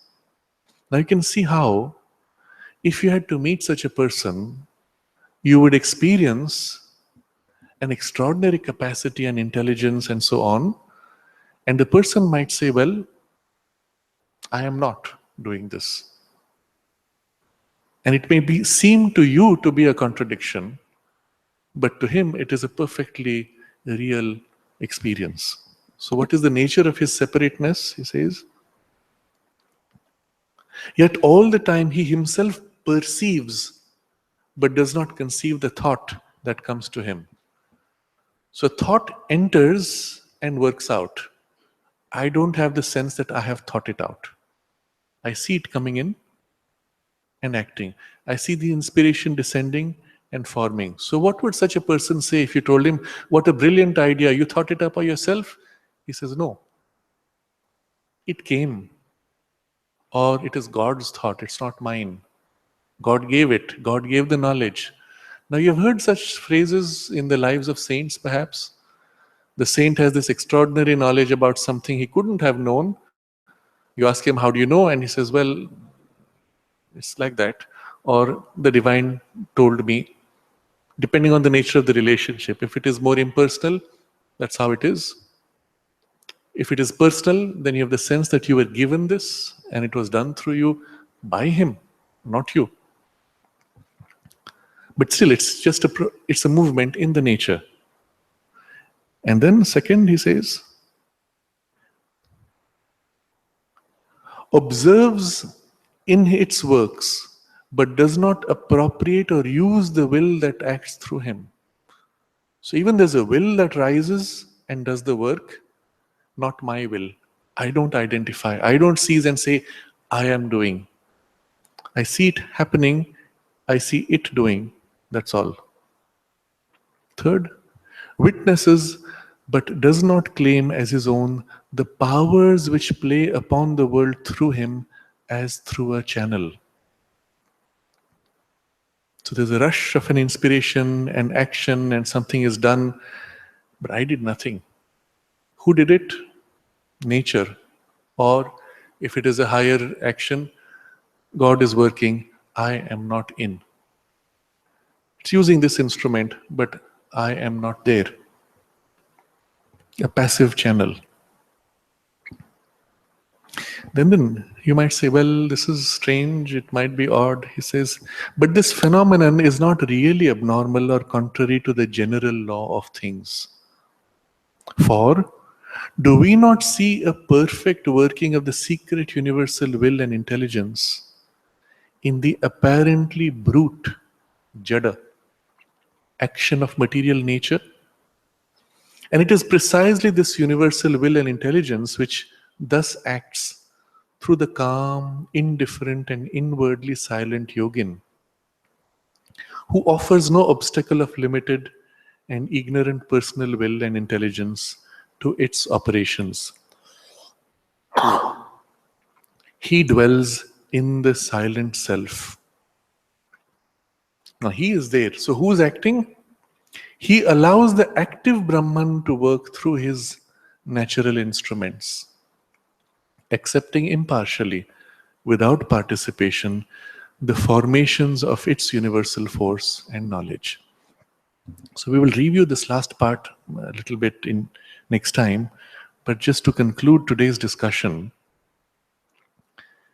Sri Aurobindo points out it's exactly the same universal will, capital W, and intelligence, capital I, which is working in the brute action of material nature. Look at the table, look at the stones, material nature from the pure so-called dead matter, how crystals grow, how particles interact, how chemical processes take place.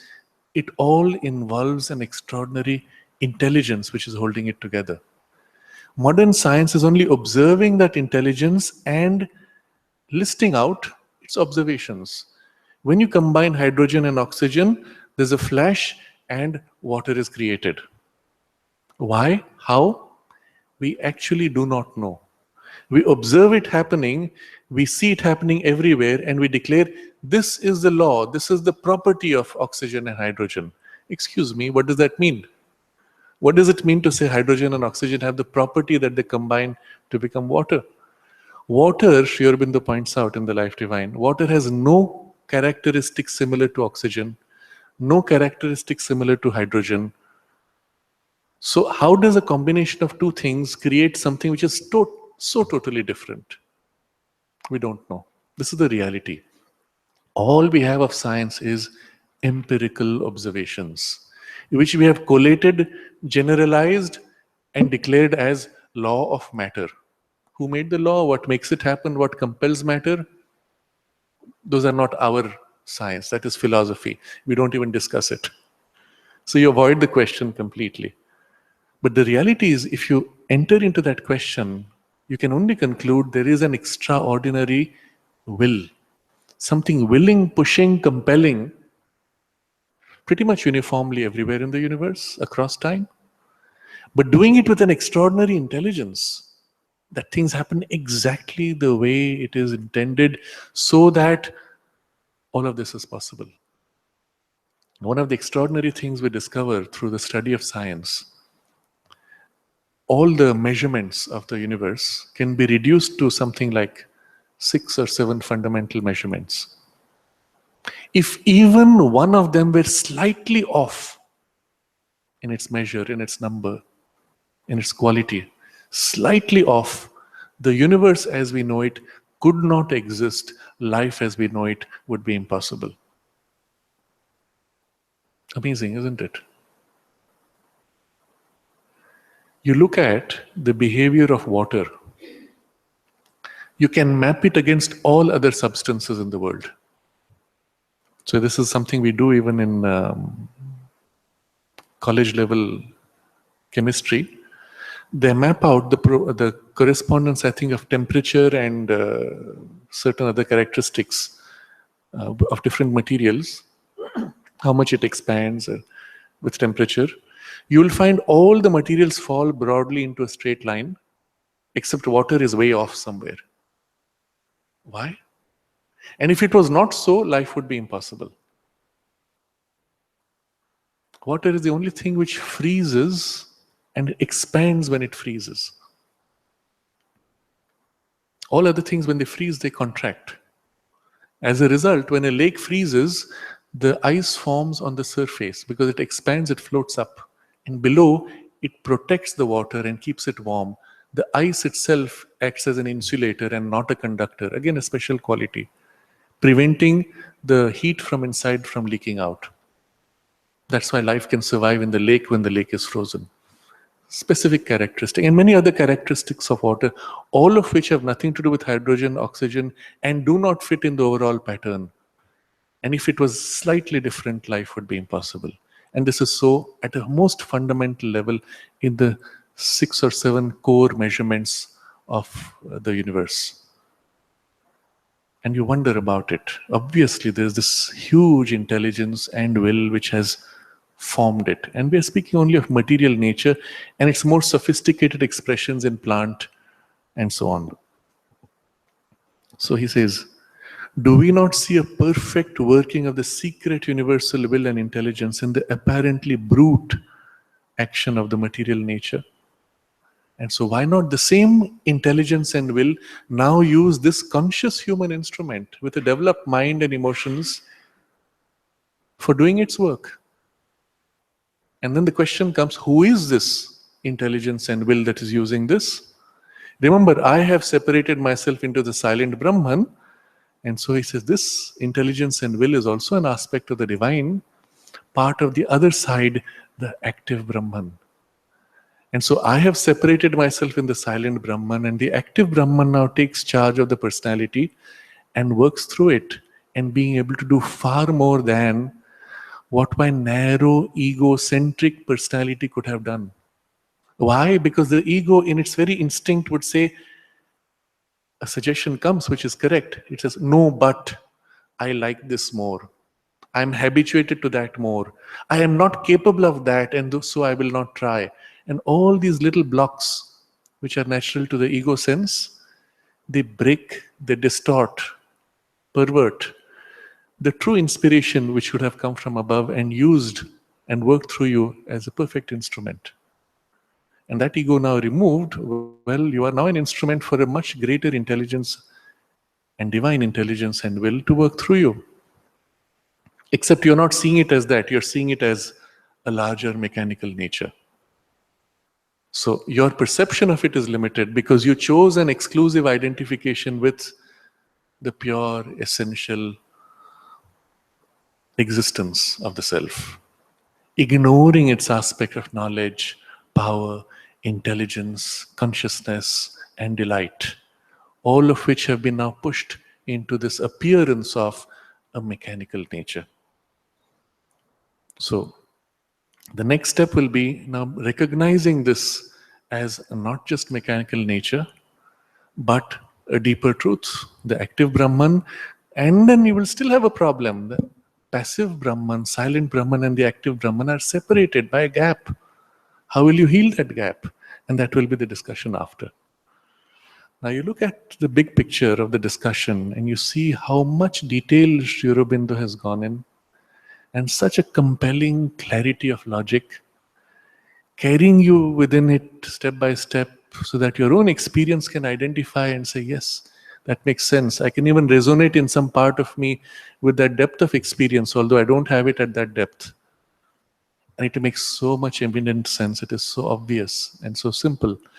And having taken you through it all, he will then show you a direct and more rapid way to achieve that whole integral realization. And that is his special gift to us. So we pause here for today and we can take up any comments or questions.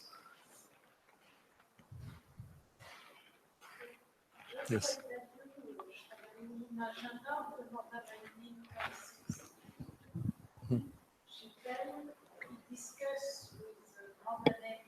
Mhm.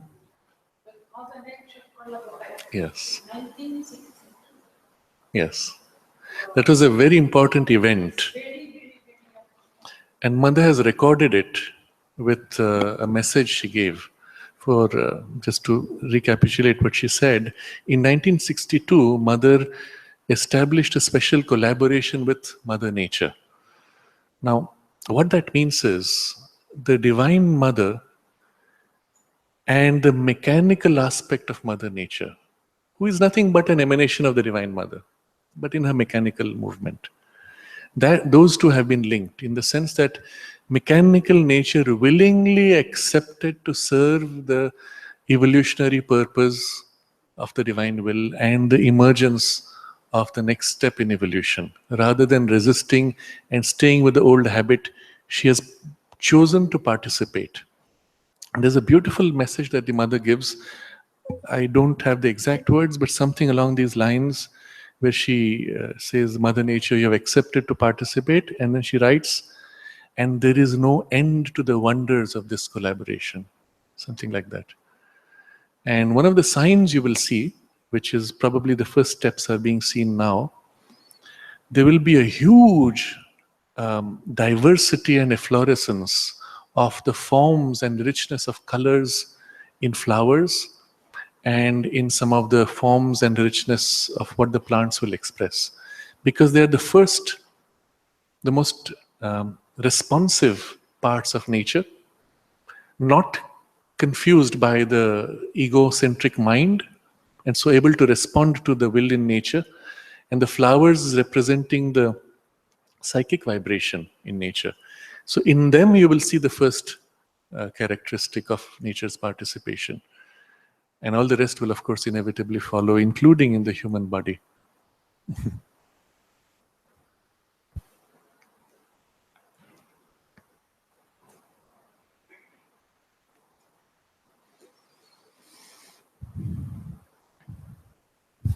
Now, so I want to ask you about, for example, our body. If everything comes from outside, there should be the software. So we are the hardware.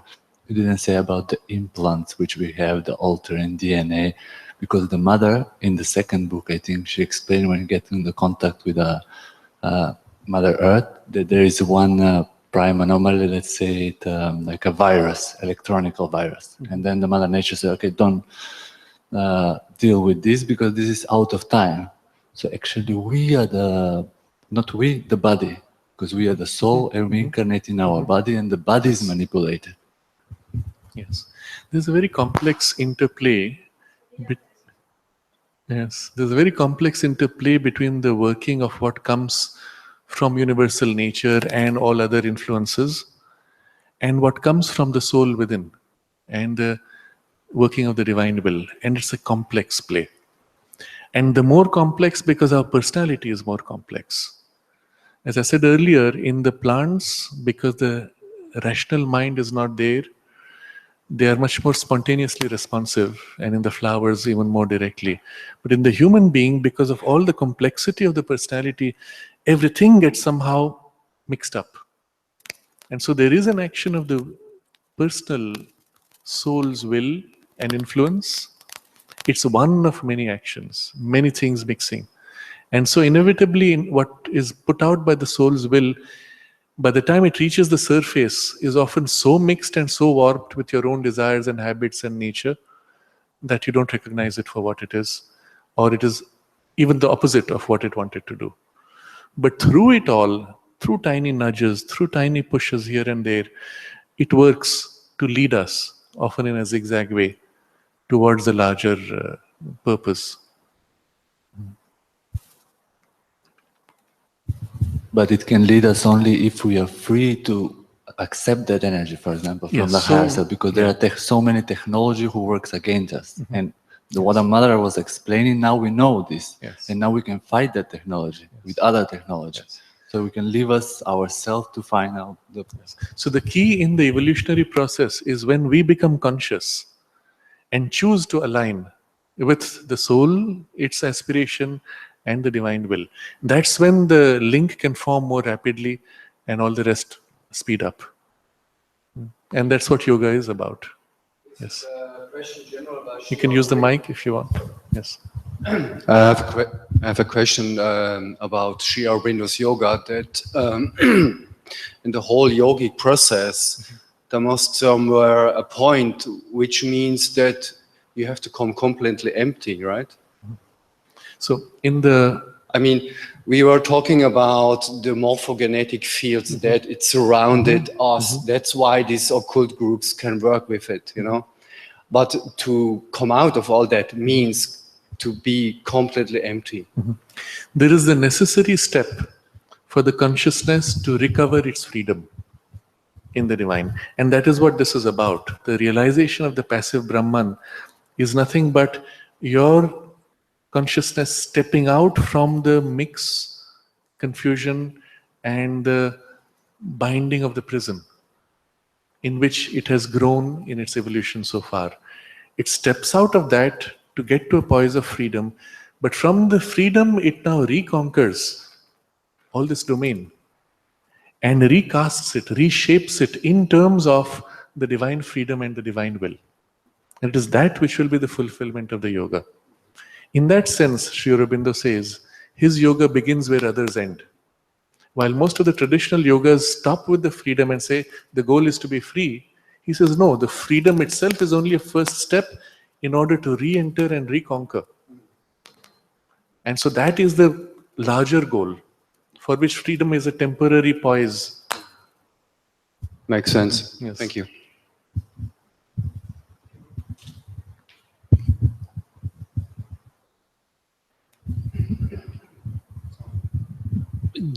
Jadavat, Pisachavat, Balavat, Yes. Unmatavat, Jadavat. Jadavat, that is fourth. Yes. Interesting. Just. Jadavat here is what he mentioned was the fourth type of behavior among the yogis who have abandoned their nature to the mechanical process. One was like a child, one is like a crazy person, one is like a demon, and the fourth is Jada, meaning in inertia. So the fellow is just passive. Things are done, he's given food, he eats, and then he's passive, no interest. But all of these are really what happens is when the personality is allowed to follow its natural temperament. So they're just happy to be, sit and gaze, and you're happy and you're fine. In your inner consciousness, you're enjoying the bliss of the divine perhaps, but on the surface, your body is just sitting and doing nothing in particular. Someone says, why don't you do something? Well, I don't need to, I'm happy as I am. That's it. Yes. Sir, how will you come to know that you are working consciously or mechanically? The moment you have the question, I don't know if it was conscious or mechanical, you can be sure it was mechanical. And there is always some consciousness, but it is very subtle, and mostly it is a kind of a reflected consciousness. It is not self-aware. So when I take the water and drink, if the water is hot, immediately there's a reaction. So there was a consciousness that detected it, and it triggered an emergency call which pulled the rest of my awareness. But it's almost as if a part of my awareness was like a tail end was involved, which pulled the rest of it, and now my conscious attention turns. So even in the conscious attention as I am now, if I say I'm thinking, I'm observing, I'm conscious of my body, I'm doing my gymnastics consciously, I'm eating consciously, if you stop and think about it, a large part of what I'm doing consciously is in the mold of my nature. Okay? The way I have been brought up, the way I have developed my habit and my capacity.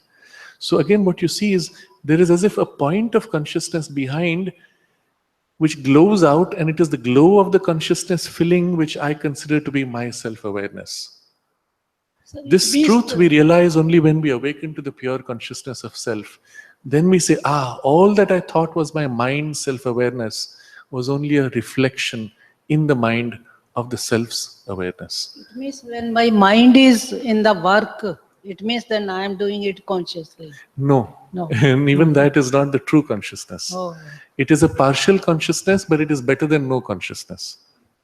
So I'm doing my work, my mind could be drifting. So this is mechanical. I bring my mind and I look at the work and I'm conscious of what I'm doing.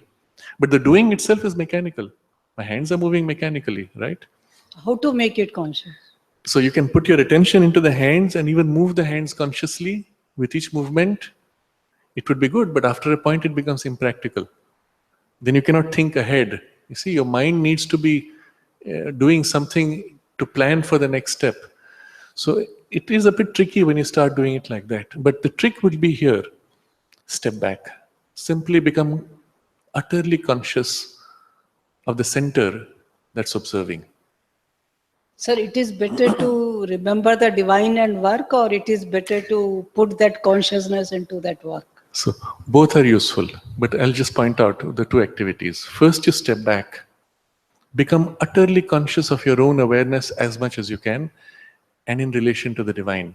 Feeling your awareness as a part of the divine consciousness, as a child in your heart, in your mind, whichever is easy for you. First, intensify and deepen that relation, and then turn to the work with the intention that you're going to offer all that you do to the divine. And then as you enter the work, if it is mechanical, then you can even put that awareness into the hands, into the activity itself, and feel as if your hands are doing this. Say you're arranging the flowers, your hands are offering, with each movement, the hands offering themselves and their effort to the divine. Now, this is not possible in a non-mechanical work, which involves thought. So there, your thought is involved, but your heart retains this poise. In my heart, I feel the devotion and consecration of myself and this work to the divine. So you will find there's some part which can retain the thread, some part which is involved and makes the involvement itself different. But all of this becomes easy if first you do the stepping back, deepening and intensifying the awareness and relation with the divine, and then re-engaging. In a sense, what we are reading here is this same double movement done in its ultimate.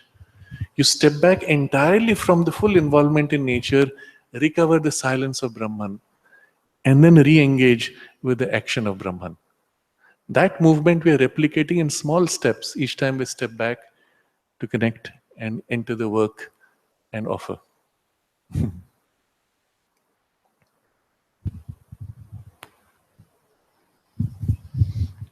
Okay, that answers in a broader sense what I'm about to ask, but also at the level of hypnosis and what you were speaking about, it made me wonder if at that level, say using overt hypnosis, if you could take someone who's very suggestible and before they say go out on stage to be hypnotized, hypnotize them in advance and give the post-hypnotic suggestion that they will not respond to any other post-hypnotic suggestion. So you install a kind of firewall or something like that. Yes.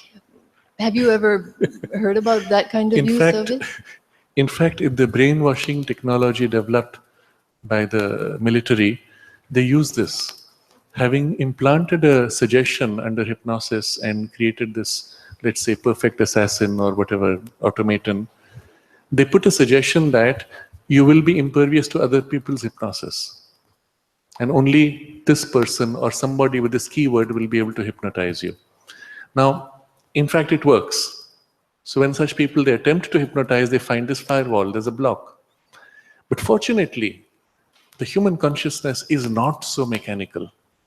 However much you can play with its mechanical tendencies, there is always something which is not part of this, in particular the soul.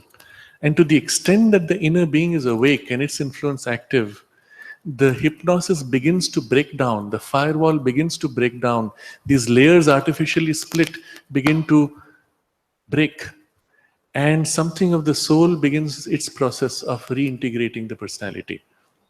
Now, I am reminded of, it's not a nice field of exploration, but it's something which is worth understanding. I'm reminded of one person. forget the name, something Candy. She was a film actress from Hollywood, and she was used for this purpose as a hypnotized automaton. So what they did was during the Cold War, they would pick people who were traveling frequently, particularly performers, and create this double personality inside them. So they would be used as messengers for spying and communicating messages without ever knowing that they were part of that. And as a routine, the military would put a self, what is it called? Self-destruct mechanism. Suppose they're exposed, then they would either be forced to commit suicide or whatever. Now this lady, the suicide process was she was to go to a particular country, go to a particular cliff for skiing and then jump off. And the night before she was to leave, and the programming was there pushing her, she had done everything. The night before she was to leave, she goes to a party, catches hold of a man who is a professional hypnotist, finds a way somehow to accidentally miss the flight. This man now detects strange behavior in her, which is typical of a hypnotized person, and he starts undoing her hypnosis and discovers all these layers and helps her to break out of that programming. Now, who in her made her get to this? You see, the inmost soul is not able to put out its influence directly to the surface. The personality is too rigid, not responsive. But it can put suggestions in the parts which are open, guide the person to safety and save. And there are enough such examples equally where the programming has broken down and the things begin to leak out. Which is why in the system itself, in the military, they found the best such people are those in whom the inner being is not so awake. People who either have already a sharp division in personality by what they call sociopathic tendencies. That means the inner being is not influencing the personality. There's something perverse cutting off. Or there are people who are already living a life which is almost automatic, very material, very hardened, and so they are easy to program, where the program won't break down easily. But inevitably, the fact that there is a soul always leads to something changing. And so they need to reprogram them every now and then to undo that. It's the same thing which happens to us in life. When we are led by circumstances, there are little things which happen either from an awakening within or a shock from outside, which make us wake up and question, what am I here for? Is this what I want from my life? And then very quickly we're sucked into the old habitual thinking and life patterns. And then again a shock wakes us up. And at some point the awakening is enough that you say enough, and you go through a drastic change.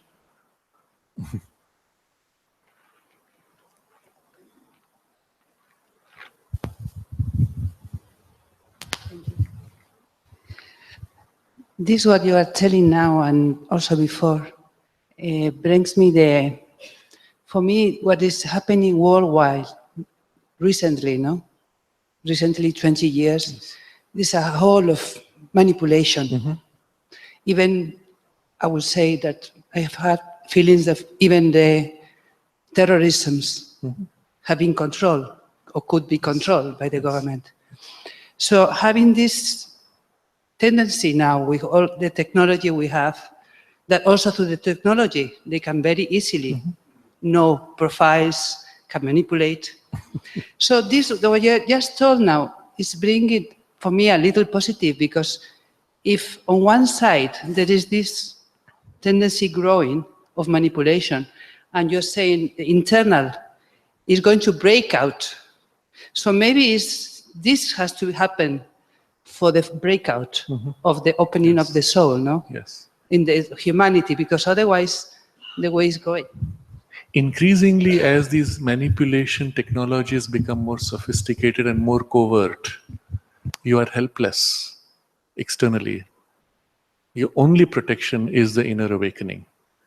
And we are as if in an evolutionary, not impasse, it's not a block, but a very narrow isthmus, is that the term? A very narrow bridge of land which you can cross over to the other side. And you have to make that very narrow, focused effort of an inner awakening. If you don't have that, you will tend to lose your way or get sucked into all the other kinds of manipulation. Either of two things happen. Either we are conscious and we make a concentrated, sustained effort in our awakening, or a shock comes and breaks the shell of our hardened, insensitive personality to help something of the inner come forward. And this is something which is not popularly recognized. If the soul is sufficiently conscious, but the personality is blocked, the soul often calls for help. And from outside, the blow comes to break the very thing which the personality is so obsessed with. Even breaking the personality in the process, momentarily in that shock, the soul gets a chance to come forward. And so, Mother said, the awakening will be inevitable. It is a question of whether it will be through a gradual conscious choice or by the pressure of crashing circumstances. This is the phrase she uses. The crashing circumstances will put us through series of painful and shocking events which will force that. Or we may choose the other way, which will be a conscious, rapid growth. Spaces such as this, spiritual communities, as in Auroville and the ashram and other centers, are intended to be supports for those who choose a conscious awakening. And the need for the future is not individual awakening, but collective awakening, and the awakening to be put into form in the collective life itself. And for which you need spaces like this. And once a space like this exists, equally from above, there is the help of the divine consciousness, not only for the individual, but for the collective awakening. And so it creates a double protection. One is from within, things emerging. The other is from above, in a space which is aspiring, the action can be direct. And increasingly, as this grows, something else happens, which is more difficult. The space outside and the space inside are separating so much that there is no more a connection. In values, in the forms of life, there is a division where the old world which is breaking down and the new world which is emerging increasingly find a gap. And that creates other problems in the interface, which also Sri Aurobindo discusses. He's mapped out the whole thing in such detail. But the key is, for the survival of humanity and the world, for the formation of such communities. And it is these, as they grow, will become what he calls the what is the term the phrase he uses is Gnostic communities, where people will live increasingly in the spiritual consciousness. And that's the way. These are the incubators, so to say, for the new consciousness and the future of humanity.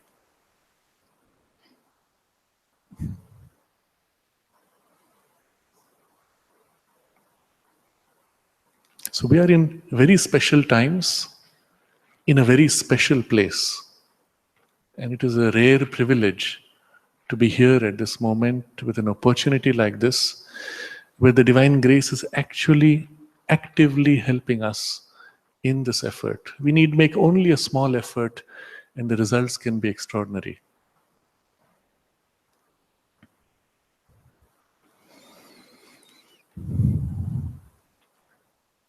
We'll continue next Friday.